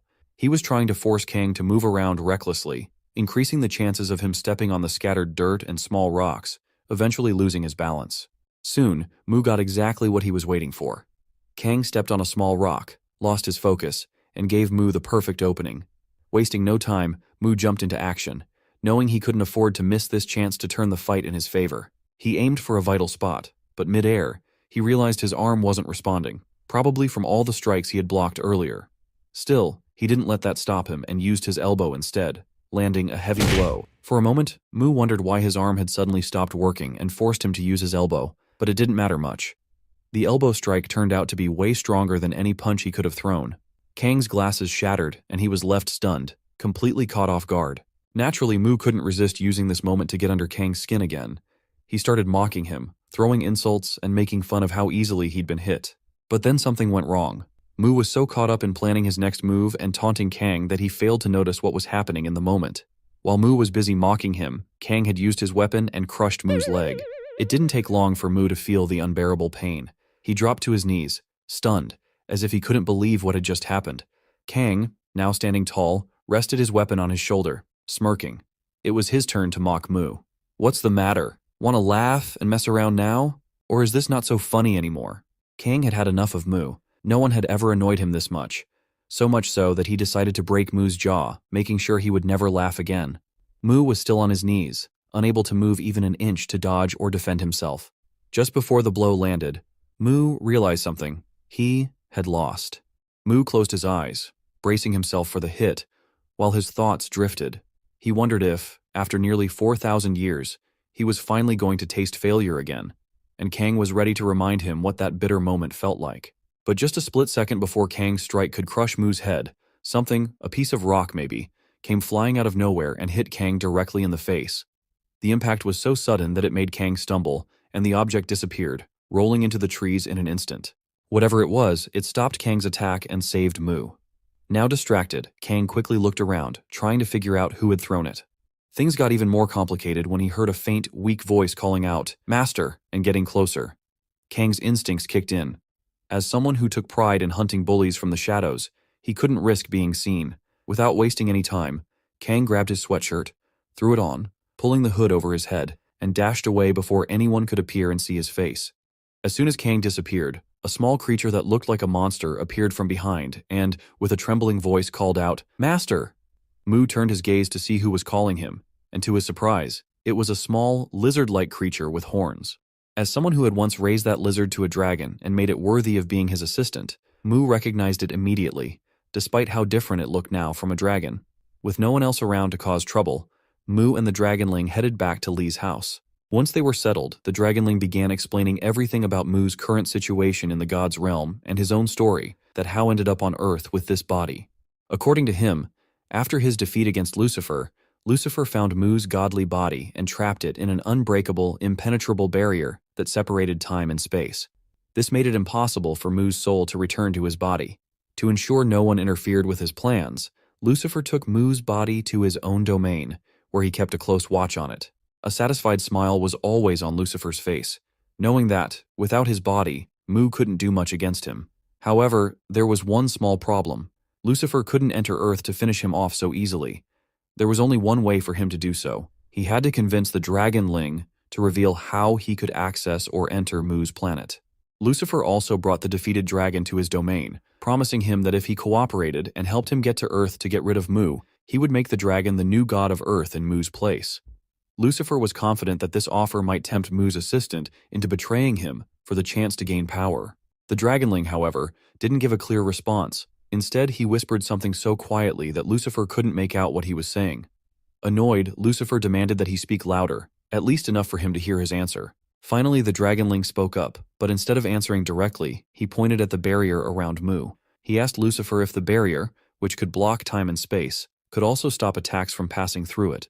Lucifer assumed the dragonling was asking because he wanted to rescue Mu, so he confidently assured him that no attack could harm or penetrate the barrier. He even emphasized how invincible it was and told the dragonling to just give up and consider joining his side instead. But then something strange happened. Lucifer noticed the surroundings were starting to get brighter. Suspicious, he turned to see what was going on, and what he saw made him freeze. The dragonling's injured body was glowing with a golden light, crackling with energy. At first, Lucifer was shocked, trying to figure out what the dragonling was planning. But his shock quickly turned to fear when the dragonling suddenly shouted, "Massive self-explosion!" In that moment, before Lucifer could react, the roof of his castle, the very place he used as the base to control his domain, was completely shattered. But in the next second, his entire castle was obliterated, disappearing like it had been hit by a nuclear bomb. And yet, that wasn't even the craziest part. The explosion was so massive that it burned an entire side of the god's realm to ashes. The dragonling had used 99% of his strength for that explosion, and as a result, he reverted to his smallest, weakest form, a tiny lizard. Covered in smoke and dust, he did his best to make a run for it before Lucifer realized what had happened. Knowing there was nowhere safe for him anymore, the poor lizard had only one place to go, back to his master on Earth. But Lucifer wasn't about to let him escape that easily. Emerging from the dust, furious and betrayed, Lucifer stormed after him, clearly angry enough to turn the lizard into stew for what he saw as an abuse of his kindness. The dragonling sprinted as fast as he could, desperate to stay out of Lucifer's reach. But before he could make it, Lucifer summoned a magical spear and hurled it at him with all his might. The little dragonling, now missing part of his tail, was only a few meters away from Mu's throne and the gateway to Earth. Despite everything, the magical spear missed him, and he managed to leap onto Mu's throne, then onto the miniature Earth's surface, vanishing from godly domain and reappearing in Earth's sky. Completely drained of energy, Mu's poor assistant didn't even care where or how he was going to land. He simply closed his eyes and let fate decide for him. And, as it turned out, fate had chosen him to be his master's savior. The object that had hit Kang's face earlier, stopping him from landing the final blow, was none other than this tiny, exhausted lizard. That was everything he could remember, and Mu, after hearing the Dragonling's explanation about everything that had happened, fell deep into thought. His now small assistant couldn't help but wonder if something was wrong, but as expected, Mu wasn't sad. He was furious. Furious enough at Lucifer that, if he ever got the chance to return to his original body, he wouldn't let Lucifer live another second. All of a sudden, Mu's expression shifted from anger to excitement as he realized he finally had a chance to fight Lucifer again, a proper, all-out battle. Even the little one, his assistant, after all these years wasn't used to how quickly Mu's attitude and emotions could change, so he was a bit startled by it.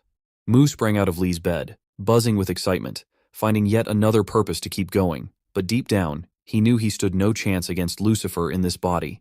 The only option was to work harder and make Lee's body stronger. However, Lee's weak, battered body was in such bad shape that even throwing a light punch at the air made him feel like everything was breaking. Mu couldn't help but wish this new body could heal faster. Then, it hit him. He had told Dragonling to find a magical orb for him the last time they met. Turning to the small lizard, he asked, almost hopelessly, if there was any chance he got that and had brought it back to Earth. To his surprise, Dragonling had actually brought the magic orb, or at least that's what it claimed. Since he didn't have anything like a pocket or bag to carry it, the little lizard had been hiding the orb deep in his stomach. Now, at Mu's request, he slowly began to cough it up. But because the orb was bigger than the lizard itself, Mu's assistant struggled a bit to deliver it to his god. Once he finally finished, Dragonling explained that it was a dragon bloodstone infused with a one-time healing spell. The little lizard apologized for only bringing one, saying he was in a hurry, and of course, he couldn't carry more. Mu didn't wait for his assistant's saliva to dry and immediately picked it up to take a closer look. As soon as he held it in his hand, he thanked Dragonling and told him this orb would be more than enough for now. Without hesitation, Mu activated the orb, releasing its healing effect immediately, making it to shrink in size simultaneously. Only a few moments later, Mu's body was surrounded by a green aura radiating from the orb, and his wounds started healing instantly. But that wasn't even the best part. Mu suddenly noticed something surprising. The orb's effect wasn't just limited to healing. He could feel his muscles becoming more responsive, almost sensitive in a way they weren't before. There was only one explanation. The orb must have also been infused with a body enhancement spell, which was visibly improving Lee's weak body. Noticing Mu's impressed reaction, Dragonling proudly admitted that he'd personally put effort into it and infused his own magic into the dragon bloodstone. Mu appreciated it as he stared at the leftover remains of the orb, thinking that it must be because it was used on a weak human body. Not all of its power had been consumed, which explained the leftover fragment. He handed it to the little lizard, giving him permission to use it for himself. However, Dragonling didn't want to waste it on himself. Instead, he decided to store it for Mu to use later in case of an emergency. Just like before, he carefully pushed it back to its resting place, deep inside his stomach. The scene suddenly shifted to a rare yellow lizard on the other side of the city. Surprisingly, it was the favorite pet of the girl from earlier. She didn't see it as just an animal. It was one of her closest friends. She even wished it could talk so that neither of them would ever get bored. Not long after, she stopped playfully annoying her pet and returned it to its cozy home. She needed to head out, likely to school. Since pets weren't allowed there, she needed to leave it behind to live its own life for a while. Peace returned to her home as she attempted to leave, but that day, life at school was no different.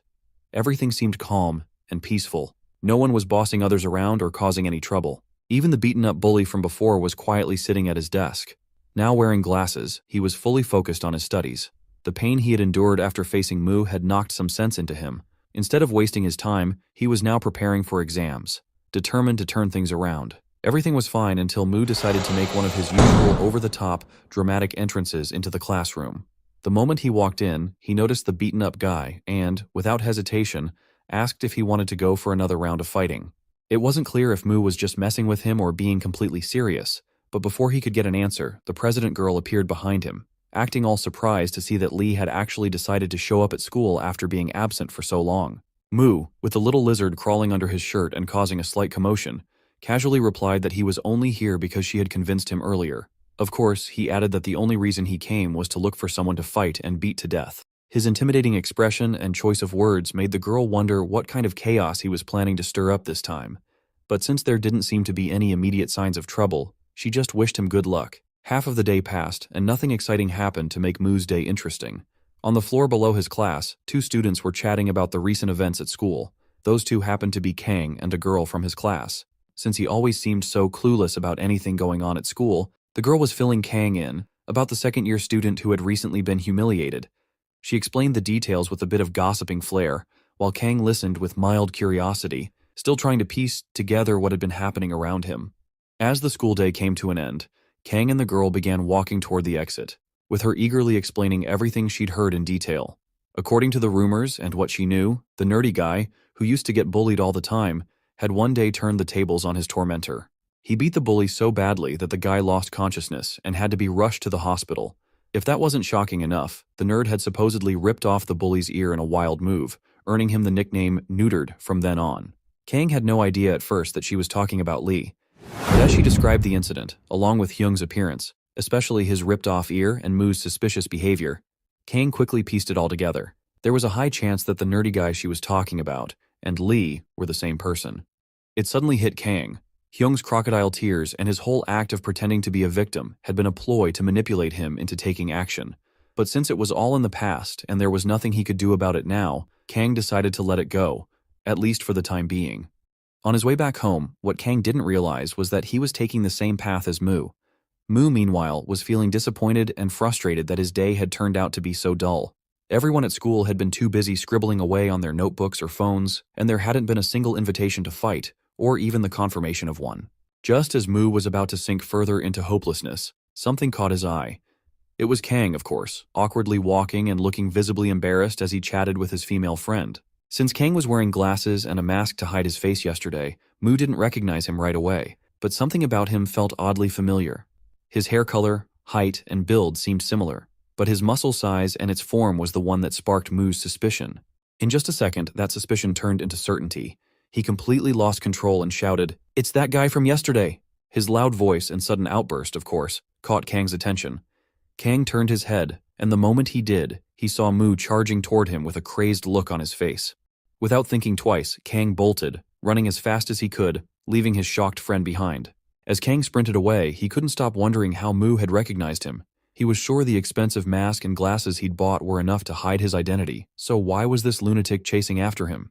Kang couldn't come up with an answer, but he knew one thing for sure. He couldn't let himself get caught.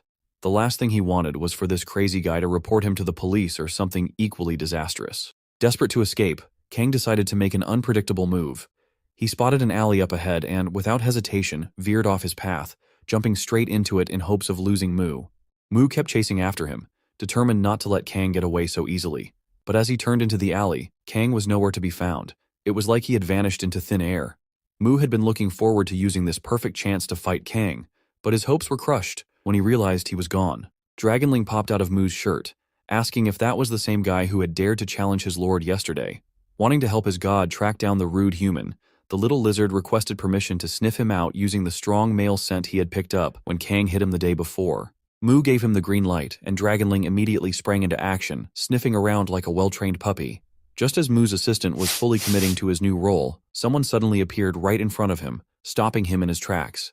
Lucky enough not to get stomped on, the little lizard tilted his head up to see who it was. To his surprise, it wasn't Kang at all, but the president girl from Lee's class. She stood there, stunned, staring at him with wide eyes. Her shock didn't last long, though. It quickly shifted to a delighted blush as she looked at the adorable little lizard. Clearly, it was her first time seeing something so cute, and she couldn't help but be intrigued. The Dragonling had no idea who this girl even was, unaware of the fact that unlike other humans, she actually loved lizards more than anything else. Without thinking about himself that he was a demigod and wasn't supposed to be seen by humans, he casually told the girl to step aside so he could finish his task. Things didn't go as he expected. The girl, completely ignoring what he said, fearlessly scooped up the little lizard in her hands like it was a stuffed toy. The Dragonling was totally caught off guard and struggled to wriggle free from her grip. Frustrated and feeling helpless, he snapped at her, giving an angry warning, reminding her that he wasn't someone she could just mess with or be rude to. For a brief moment, he wished he had even a tiny bit of his magic left to launch a spell and escape. But while the Dragonling saw this girl as a nuisance, maybe even an enemy, the girl didn't feel the same. In fact, she found him absolutely fascinating.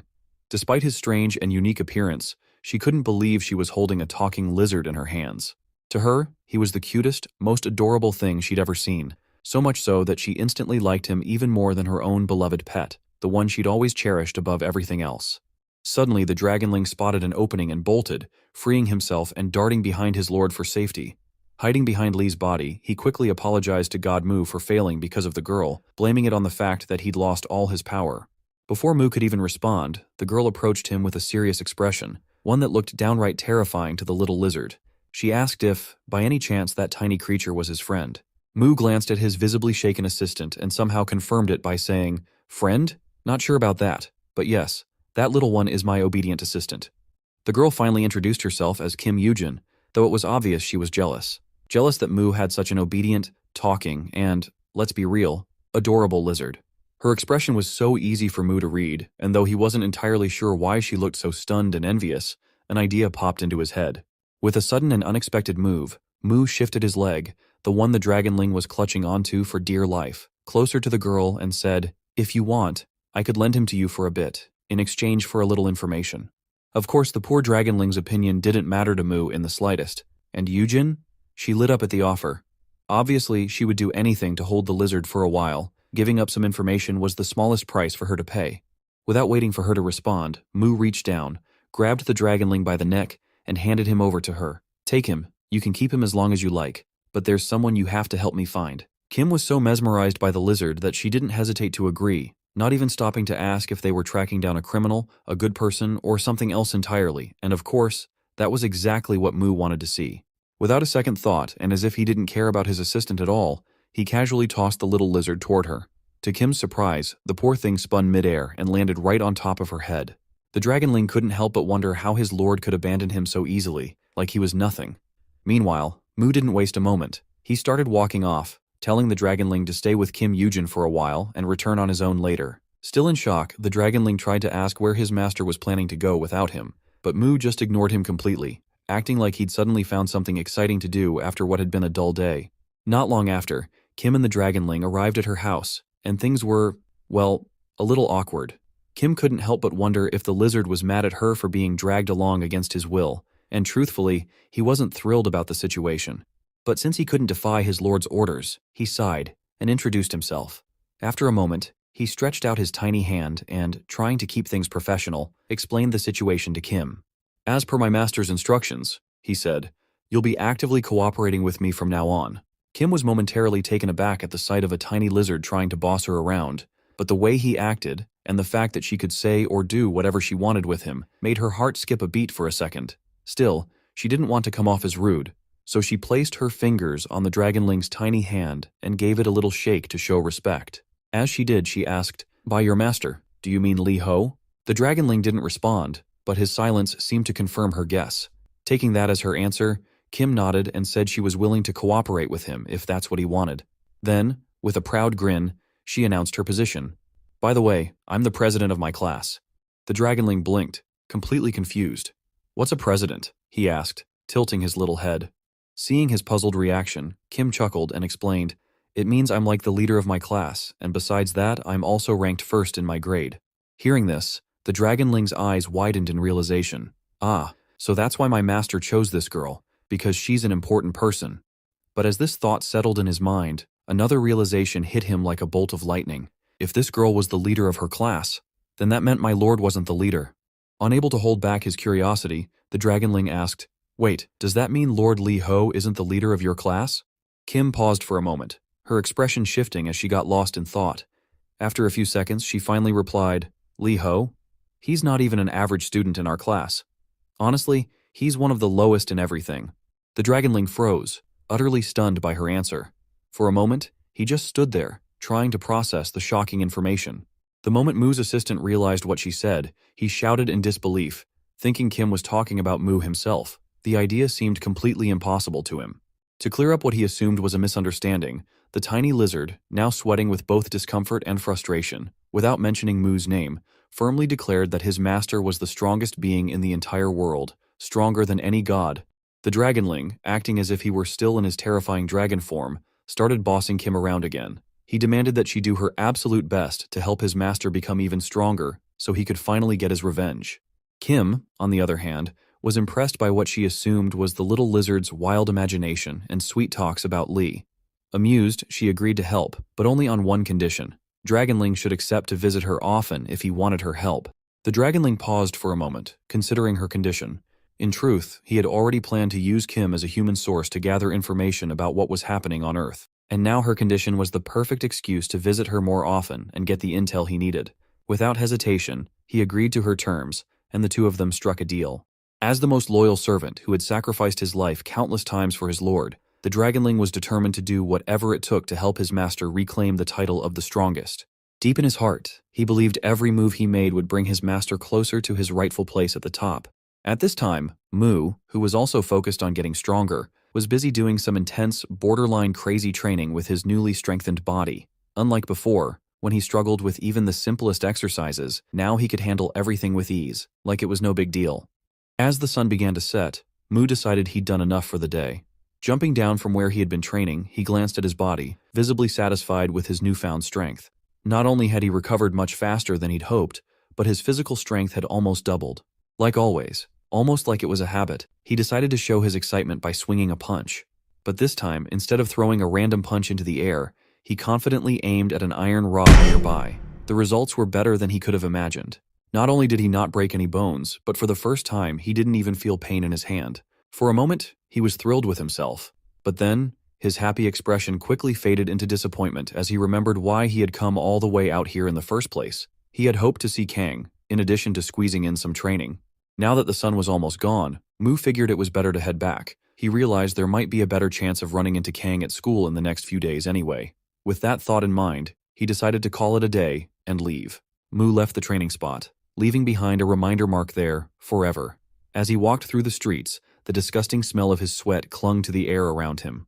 Luckily, no one was nearby to catch a whiff of the unpleasant stench. But as Mu unintentionally reached Kim's neighborhood, his sweaty scent had gotten so strong that it seeped through the air and hit Dragonling's sharp senses. The tiny lizard, who was busy using the girl and her PC to gather information, froze the moment the smell hit him. As expected from a dragon with sharp senses, he recognized it instantly. Without wasting a second, Dragonling jumped down and left the girl behind to enjoy her peace and quiet. "Thanks a lot," he called out, waving as he dashed off. Now, acting more like an excited puppy than a dragon, Dragonling followed the scent trail, leaping from rooftops to walls in search of his master. It didn't take long for his keen nose to lead him straight to Mu. With one final leap, he dashed to the edge of a building and jumped right onto Mu's shoulder, landing perfectly in place. Mu was a little surprised to see him. The Dragonling greeted him and then proudly announced that he had completed what he thought was his mission. Neither of them realized that, in a nearby alley, someone was being beaten up. The Dragonling was thrilled that he had found a royal assistant for himself, one who promised loyalty to Mu too, but his excitement only distracted Mu, causing him to miss what was happening nearby as they walked past. However, after taking a few steps away, the Dragonling's sharp nose picked up something familiar. It was a scent that belonged to the guy he had been chasing earlier. The little lizard was right. It was Kang, acting like Batman and beating someone up in the shadows. But this time, the guy getting beaten wasn't just some bully or thug. He had stolen a bicycle. Instead of apologizing, the thief started threatening Kang, saying he'd send someone after him if Kang didn't let him go right away. As expected, that only confirmed for Kang that he had picked the right target, so he doubled down. Kang was so focused on dealing with the thief that he didn't realize Mu had appeared behind him, looking thrilled to have found him again. But it didn't last long. Kang quickly felt the danger behind him and turned to see who was secretly watching him. As soon as he spun around, he realized it was the same weird boy from the other day, the one who, despite admitting defeat, just wouldn't leave him alone. Everything seemed tense and on edge, except for the little Dragonling, who was facing the other way and clinging to Mu, insisting they were going the wrong way. The Dragonling kept pointing in another direction, saying they should head that way. As usual, Mu ignored his loyal companion and focused entirely on the person he had been searching for. Both of them locked eyes, Mu, looking determined, and Kang, unsure of what to do. Mu began moving, taking slow, deliberate steps forward. Kang, on the other hand, tried to explain that there had been some kind of misunderstanding, and that Mu shouldn't attack him like this. But Mu didn't care, not about the little lizard on his shoulder, nor about what Kang was trying to say. Mu suddenly picked up his pace, making it clear he was ready to strike. Kang still didn't show any intention of fighting back, at least, not until the very last moment. That's when he realized that if he didn't defend himself, things could go really, really badly for him. He quickly took a defensive stance, bracing himself to face Mu head-on. Kang had defeated Mu in the past, and the reason for his hesitation this time was that he realized Mu wasn't the kind of person who deserved to be beaten like he'd once thought. Mu, on the other hand, couldn't care less about what Kang thought. With his fully recovered and stronger body, he was confident and ready to face him again. Their clash seemed inevitable. Mu was determined to attack, and Kang was equally determined to defend himself. But surprisingly, nothing happened. Both of them froze in place, right in front of each other without making a single move. Mu had been pretending to attack, hoping to provoke Kang into making the first move so he'd have a reason to officially start the fight, but Kang didn't fall for it. The boxer guy, who had been watching Mu's movement closely, was shocked to see this wild-looking guy who had been chasing after him suddenly stop and show no intention of fighting. In the middle of their standoff, while Kang was fully focused on Mu, the thief seized the opportunity. With a quick move, he snatched Kang's weapon. Now, with the weapon in his hand and a solid excuse to fight, the thief was ready to make Kang regret ever defeating him so mercilessly. The thief swung the weapon at Kang, shouting in anger and aiming to seriously injure or even kill the boy, but Kang was faster than he expected. With a quick movement of his legs and a sharp turn of his head, Kang stepped out of the weapon's path just in time. As he dodged the attack, Kang realized that Mu was now the one directly in line to take the hit. Instead of feeling happy to see the creepy, overly persistent guy get hurt, Kang felt a pang of worry for his safety. But it was too late. He couldn't do anything to stop it now. Mu, on the other hand, had been watching the attack closely from beginning to end. He could have easily dodged it, or at least blocked it, but he didn't. After absorbing that magical orb, Mu had been itching for a fight. If Kang wasn't willing to face him, then who better to fight than this guy? The preemptive strike landed hard, right on top of Mu's head. Strangely though, the blow, which could have easily knocked someone unconscious or even killed them, left nothing more than a small scratch on Mu's head.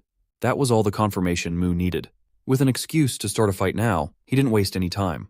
Mu retaliated immediately, delivering a powerful kick to the thief's stomach. The force of the blow caused the thief to lose control of Kang's weapon, unintentionally tossing it into the air. The weapon spun in the air for a moment before Mu caught it just as it was about to hit the ground. Without wasting a second, he swung it behind the beaten thief's neck and yanked the ugly man toward him in one swift motion. As soon as the thief was close enough, Mu struck him directly in the face with a brutal headbutt. Mu seemed to enjoy the sight, while the thief was on the verge of passing out from the pain. The man clutched his head with one hand, desperately trying to ease the pain, thinking Mu was done after that strike. But it wasn't over, not even close. Mu wasn't about to let this guy off the hook without giving him a proper beating. Like a punching bag, the thief took hit after hit as Mu landed punches wherever and however he wanted. Sometimes he even used Kang's weapon to make the punishment feel more satisfying. The relentless blows continued until the thief could no longer handle it. He collapsed to the ground, shaking from the unbearable pain, tears streaming down his face as he cried like a helpless child. Mu stood over him, feeling satisfied that he had taught this guy a lesson, to never dare attack anyone else again. But that smug, satisfied smile on his face quickly faded. Mu realized he didn't enjoy one-sided, boring fights like this. It wasn't fun or even a little bit challenging for him. Mu thought back to how he felt when he first arrived on Earth and fought Lee's bully, or even that other guy, Hyung. He was far better and way more interesting than this one. Mu made up his mind. The only person worthy of being his opponent right now was Kang, no one else. Just then, he remembered that he had come here only to face Kang in the first place, not this ugly guy. He quickly turned to see where Kang was, but, to his surprise, Kang had completely disappeared.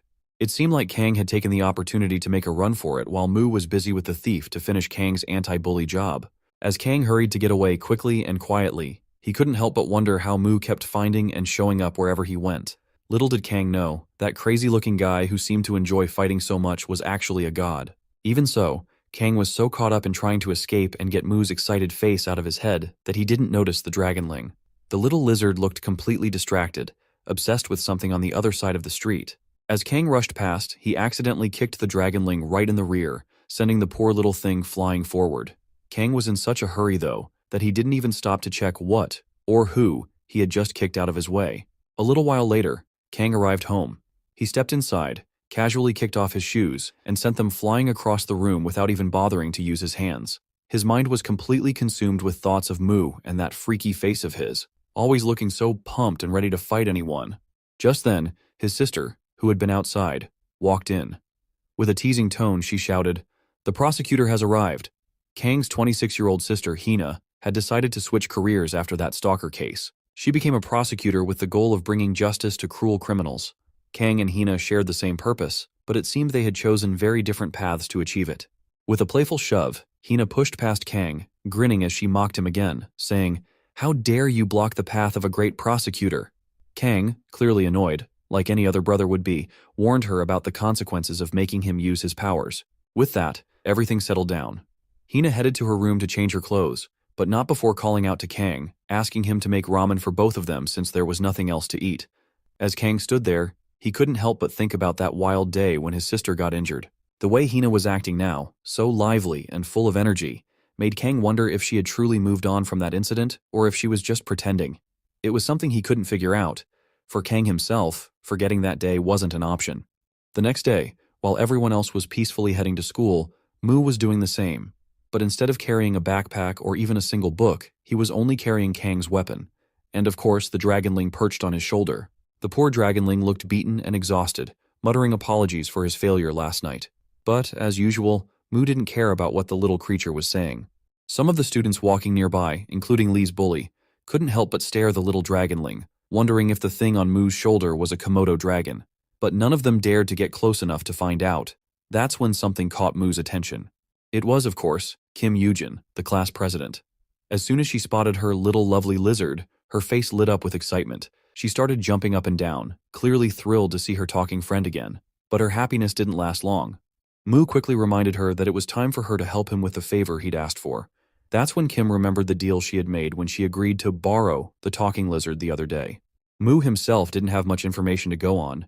He only knew that the person he was looking for wore some kind of mask and protective glasses. But that was enough for Kim to instantly realize who he was talking about.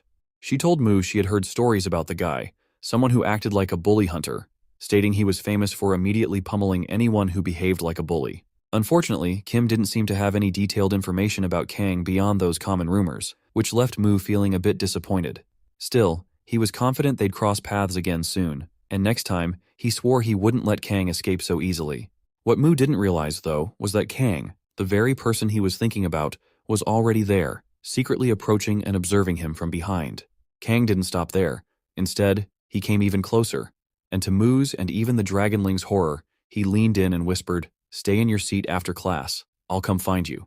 With that, Kang withdrawn his weapon, casually walked past Mu, and continued on his way. Mu, on the other hand, hadn't expected to face Kang so soon. It was so sudden that just hearing Kang's voice sent shivers down his spine. Still, after all those planning to kill him in the first sight, Mu let Kang go away without any complaining. Watching how Kang and Lee behaved, Kim couldn't help but wonder if they were friends or if there was something between them that she didn't know about. Without knowing who really Kang was, she gathered her courage and asked Lee, "Who's that guy anyway?" Meanwhile, as Mu stood there, looking forward for his encounter with Kang after the day's class while watching how he is getting away, with just one word, replied to Kim Yujin, "Bully hunter." From that moment until the end of class, Mu's hopeful and excited expression didn't fade. The idea of finally facing someone worthy of spending his time made Mu feel both nervous and excited. To calm himself, Mu kept repeating to himself that he could wait as long as it took if it meant having a real fight. But it was all just an act, his eager face masking the chaotic thoughts in his mind. In reality, he was on edge, nervous to the point where his right leg wouldn't stop shaking. It was a clear sign that, despite his outward confidence, he was struggling to keep control. At the same time, the situation couldn't have been worse for the dragonling, who had chosen that very leg to hide under Mu's pant leg and rest during his classes. But now, he'd been dealing with what felt like an endless earthquake since the morning. That long school day, for both the dragonling and his master, finally came to an end. The students, except for the night study group, were free to leave. Without wasting a moment, Mu quickly found the class president girl and handed over his little assistant, who was clearly feeling nauseous, telling her he had something urgent to take care of. Without hesitation, Kim Yujin gladly accepted, almost as if it was the best thing that could have happened to her. She picked up the little lizard in her arms and started walking toward the exit, blissfully unaware that if she squeezed the dragonling just a bit too hard, she'd have to deal with him throwing up right then and there. Without asking any questions or doing anything else, she happily left the classroom. And as soon as she was gone, leaving only Li Ho behind, a hand suddenly appeared from the other side of the room. Of course, it was Kang, who jumped out and made his presence known. The long-awaited moment had finally arrived for Mu, and he realized the time for the fight had come. Kang didn't waste any time. He stepped into the classroom, shut the door behind him, and reached into the depths of his backpack. With a calm but deliberate motion, he pulled out his training gloves and slipped them on. Mu was a little surprised, wondering if Kang was planning to do the same thing he had done before, when he used his belt to wrap around his hand for protection and better performance. As Kang slipped on his second glove, he looked at Mu with a curious expression and asked if he actually loved fighting. Mu's response wasn't what Kang expected. Mu shook his head and outright rejected the idea, saying he didn't fight because he loved it. Before they could continue talking, what Mu truly loved flashed through his mind. First and foremost, it was the pain and shock he felt when he got hit. For most people, it would be the last thing they'd want to experience. But for Mu, enduring that kind of pain after thousands of years made those moments oddly satisfying.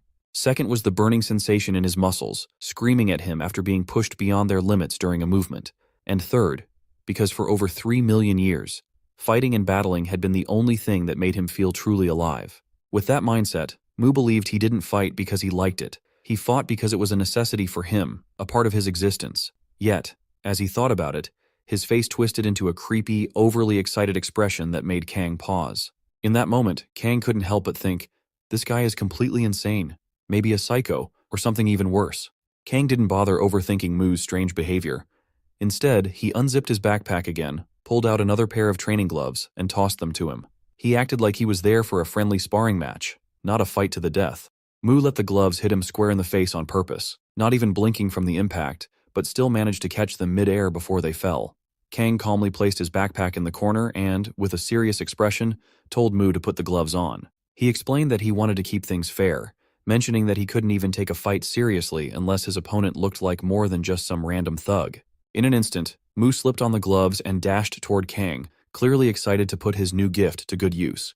He threw the first punch, and as expected, Kang blocked and dodged it at the same time. Kang looked slightly annoyed by how hasty Mu was, not even giving him a chance to say what he wanted to say, but he quickly calmed himself down, reminding himself that he came here for a fight, and this was the fight. No point in getting upset. After exchanging a series of random punches and blocks, both of them stepped back for a brief moment. That short pause was all Kang needed to assess the situation and refocus. Drawing on his experience as a pro boxer, he reminded himself that the first thing he needed to do was relax his body and avoid letting his muscles stiffen up. This wasn't just about brute strength, it was about control. Kang took his first step, and that was all the opening Mu needed to charge in again, recklessly going for another attack. But unlike last time, Kang was more than ready. Not only did he defend himself without taking any damage, but he also turned the tables and landed a heavy punch right on Mu's jaw. If that wasn't enough, he used the new opening to follow up with another strike, this time hitting Mu on the opposite side of his face, and even harder than the first punch. As Kang looked at his hand, he couldn't help but feel a surge of satisfaction. The power and precision behind his punches left him amazed at his own performance. He was so impressed with himself that he began reviewing, or maybe even replaying the motion on Mu, almost as if testing it out again to see how it worked. First, he loosened up his muscles, then let the rotational force of his body flow through his fist and fingers, transmitting all that power straight into his opponent's body. Now, it was Kang who looked genuinely excited, eager to teach Mu some painful yet practical boxing lessons. Meanwhile, Mu couldn't deny he was impressed by Kang's skill. He realized that if it weren't for the body enhancements he'd received from that mysterious orb, those punches could have done some serious damage. But instead of being discouraged, Mu felt even more exhilarated. This was exactly what he'd been craving, a fight that was both challenging and painful. With that thought driving him, he couldn't help but press on, determined to continue what he believed was a proper fight. On the third floor, a red-haired guy was dozing off during the night self-study class. Out of nowhere, his body started trembling uncontrollably, like he was having a nightmare about seeing a ghost. He jolted awake, looking completely disoriented, as if he had no idea where he was. Once he snapped back to reality, he noticed a not-so-friendly note on his desk. The message called him out for always sleeping during class. Without bothering to figure out who left the note, he glanced at the clock on his phone and decided it was time to leave. He grabbed his backpack, stood up from his seat, and, a few moments later, found himself on the stairs, heading down to exit the school. Feeling a bit hungry, the scruffy-looking guy pulled out a snack from seemingly nowhere and started eating it. As he reached the second floor, something weird caught his attention. A shadow moving up and down in the second year's class at this hour. It was clearly someone, or maybe two people, but he couldn't tell who or they. That shadow, of course, belonged to Mu and Kang, who were still locked in their fierce fight. At that moment, Mu found himself cornered, with no way to do anything but defend himself. Thinking fast, he came up with an idea. He lifted his foot into the air and, in a sudden and unexpected move, planted it firmly on Kang's chest, stopping and surprising him. But that wasn't all. As Kang staggered slightly, caught off guard, Mu aimed to follow up with a kick to his face. Kang managed to protect his face, but it was clear he was furious. He glared at Mu and demanded to know why he suddenly started using his legs when kicks are forbidden in boxing. Mu, now confident with his newfound strategy, was ready to attack again. With a smirk, he replied, "What are you talking about? I don't even know what boxing is." Before Kang could respond, Mu leapt toward him, aiming another kick while taunting, "Who said we're only using fists in this fight, huh?" His kick landed hard, strong enough to push Kang backward. For a few moments, Kang was visibly struggling. A part of him even started to believe Mu's words. But as a trained boxer, he was completely unprepared to deal with kicks. Before Kang could regain his focus, Mu took advantage of his confusion and landed another solid kick. The once dominant boxer now found himself in a bad spot, cornered and unable to do anything but defend himself. Kang couldn't help but wonder how someone who looked so weak could deliver such powerful kicks to his upper body. To Kang's shock, Mu suddenly switched tactics and aimed a kick at a vital point in his lower body. Kang froze, completely unsure of how to respond. One thing was certain: if that spot got hit, it would be over for him. He would collapse and be unable to continue the fight. Just as he feared, Mu struck the weak spot effortlessly. But to both surprise, nothing happened. He didn't even feel a hint of pain. Mu immediately retreated, putting distance between them. Yet he was smiling, a smug, knowing smile, as if he'd held back on purpose and deliberately avoided finishing Kang off. In truth, Mu had used his full strength in that attack, but the physical enhancement of the Dragonling's power had worn off, as though it had never existed. Realizing this, Mu started to panic. He knew that without the enhancement, he was no match for Kang. Meanwhile, Kang, still a little surprised, noticed something was off. He knew Mu wasn't that kind of person to show mercy to anyone, but still had no idea why he hadn't gone for the finishing blow. But then, as if divine insight struck him, Kang smirked and said mockingly, "Don't tell me, you suddenly lost your power." Kang had no clue that his random, ridiculous guess about Mu was actually spot on. To him, the only thing that made sense was that Mu was just exhausted and worn out. He had no idea about the orb or the Dragonling buff. Mu, on the other hand, didn't say a word and just kept pretending everything was fine, like Kang was completely off base. But that didn't change Kang's mind. He'd already pieced together the situation in his head, and it was enough to make him burst out laughing after their intense fight. Mu looked like he had no idea how to keep going in this mess of a battle. Meanwhile, the red-haired guy standing behind the classroom door was watching them. The sight of two awkward-looking people trying to fight each other while laughing like it was some comedy show wasn't exactly entertaining for him. In fact, it was so annoying that he decided to just leave instead of wasting any more time on their silly fight. It wasn't clear if this scruffy-looking guy was strong or skilled, but for some reason, watching Kang and Mu's battle left him feeling grossed out. Just as the red-haired guy walked off, Kang finally stopped laughing. His face turned serious as he charged at Mu, knowing this was the perfect moment to take advantage of the situation. Mu, on the other hand, found himself in a pretty bad spot, trying to use his leg to block Kang's attack or at least make it harder for him to land a punch. But that simple plan wasn't enough to stop Kang. Instead of aiming for Mu's face, Kang went straight for a vital spot, one that Mu had unknowingly left wide open. Mu thought his knee would work as a solid defense, but things didn't go the way he expected. With just one strike, not only did he feel the sharp pain, but being on one leg caused him to spin around almost 90 degrees, leaving a perfect opening for Kang. Kang didn't waste any time. He landed a bone-crushing punch right to Mu's head. The hit was so strong it sent Mu flying several meters backward, but even that wasn't enough to knock him out. Mu slumped against the wall behind him, realizing that without the enhancement buff, there was no way he could stand up to Kang's solid, muscular body. One desperate solution crossed his mind. If he could just use a small amount of his original mana or inner energy, he could easily overpower this gorilla.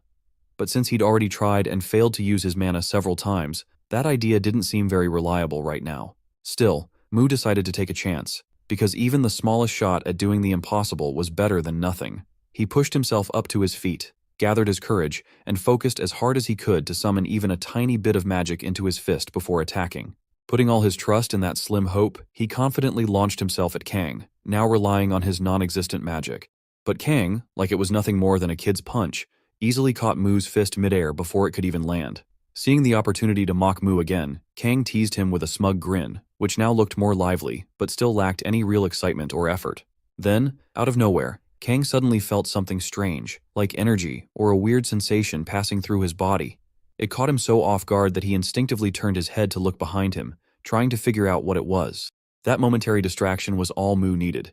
He didn't hesitate for a second and took full advantage of Kang's lowered guard, throwing another punch straight at his face. This time Mu's punch wasn't as strong as it would have been with the enhancement buff, but for some reason it hit Kang harder than expected. Hard enough to make him feel a little dizzy, but also enough to snap him back to reality and refocus all his attention on his opponent. Kang managed to grab Mu's other hand after that punch, but once again, he felt a stronger wave of energy passing through his body and moving toward his back. Instinctively, he turned to see what it was that just passed through him. Whether it was magic from Mu or just some strange sensation didn't really matter. What did matter was that Mu used this moment to take advantage once again. This time, he relied on the most dependable weapon in his arsenal, his head. Mu's headbutt struck hard, sending Kang stumbling backward. He hit the classroom door with a loud crash and collapsed, completely knocked out. Mu stood tall and proud in front of him, wondering if his plan to use mana in his attacks had actually worked or if it was all just his imagination. After a moment, he realized that he'd somehow managed to channel a small amount of magic into his fist by redirecting a little bit of mana into his body, using a new method he'd never tried before. But honestly, the thrill of being able to use magic wasn't nearly as exciting as the thought of what he wanted to do to Kang now. Looking like a caveman who hadn't eaten in a year and just found a feast, Mu approached Kang's unconscious face. But he wasn't planning anything too crazy. He was just eager to leave his mark on him, in his own way. At the very last moment, fate somehow managed to wake Kang up, letting him save his ear for another day. As soon as he came to his senses, he realized Mu was about to mark him as neutered, just like Mu's other unfortunate victims. But that wasn't something Kang, a champion boxer, was going to let happen so easily. He quickly shoved Mu away and got to his feet, still feeling dizzy but determined to stop him. Kang immediately admitted that he had underestimated Mu and accepted his loss, but that didn't mean he would let Mu rip his ear off. He wanted to say something, probably about the strange sensation he'd felt earlier before getting knocked out, but the pounding pain in his nose and his spinning head weren't letting him form a single coherent thought. So instead of explaining, he made a quick excuse and decided to leave for now, thinking it was best to get as far away from Mu as possible, as quickly as possible. Watching Kang walk away, Mu couldn't help but feel disappointed. He'd been really looking forward to adding Kang to his list of playthings, but it clearly wasn't going to happen today. A while later, at Kim Yujin's house, the little dragonling was struggling under the weight of a bag that looked to be twice his size. It was so heavy that he was already sweating before he'd even started moving. Apparently, the bag was full of stuff that either he or his master had asked Kim to buy for them. With no better option, the dragonling braced himself and headed back, choosing the hard way, leaping down from rooftops instead of sticking to the normal, safer paths. As he started running toward Li's house, the little dragonling suddenly spotted Kang in the distance, looking dizzy and holding his injured face. The moment he saw him, the dragonling immediately recognized him. It was the same guy who had kicked him in the butt the other day for absolutely no reason.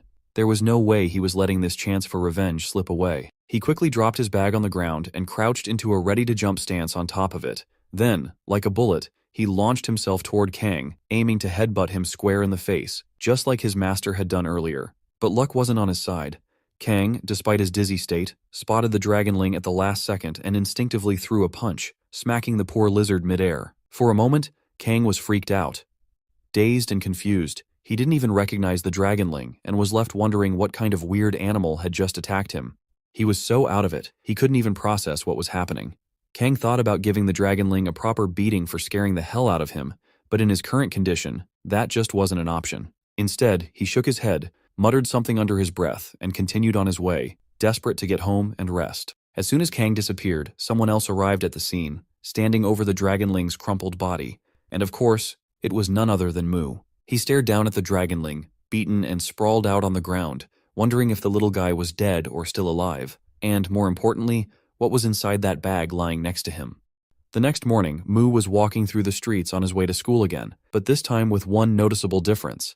He was wearing a brand new school uniform and carrying a dragonling on his new backpack. The dragonling seemed perfectly content being carried like this. It was definitely more comfortable and secure than sitting on Mu's shoulder or hiding under his clothes. Just then, Dragonling proudly mentioned that Kim Yujin, his royal and ever-reliable assistant, was the one who bought the uniform and backpack for Mu, only to satisfy him. Dragonling seemed to like his new home, and declared he wouldn't come out from there, wanting to stay hidden and avoid drawing any unnecessary attention for the time being. Meanwhile, Kang was walking down the other side of the street when he spotted Mu. Without hesitation, he crossed over to greet him and, with a curious look, asked why Mu was wearing a school uniform on a Saturday. To Kang's surprise, Mu simply replied, "What's Saturday?" Kang felt a little disappointed, or maybe even annoyed, thinking Mu was trying to mess with him so early in the morning. He decided not to argue about it, though, and instead attempted to bring up what he wanted to tell Mu the day before, but hadn't been able to. Kang asked Mu again if he actually liked fighting, and once more, Mu gave the same answer, saying he fights because he has to. It was hard for Kang to believe that, especially after seeing the excitement on Mu's face during his battle yesterday. However, Kang didn't complain about it and instead got straight to the point. He requested Mu to hang out with him from now on, adding that if Mu agreed, he wouldn't feel bored anymore because he wouldn't have to keep looking for fights. As soon as Mu heard that, his whole body started trembling like crazy, and that scary yet excited smile lit up his face again. Kang didn't need any words to understand Mu's answer. It was written all over him. It wasn't easy for anyone to change Mu's opinion about someone, but somehow, Kang had managed to do it. Suddenly, Mu felt like Kang might actually be a good person. Everything seemed to be going well for both of them until Mu suddenly blurted out, "Take me somewhere I can fight right now." Kang froze for a second before explaining that he didn't mean they were going to fight immediately. He was talking about some other time. Meanwhile, the Dragonling was secretly watching their conversation from the safety of the bag, either trying to stay hidden or plotting how to get his revenge for losing to Kang twice before.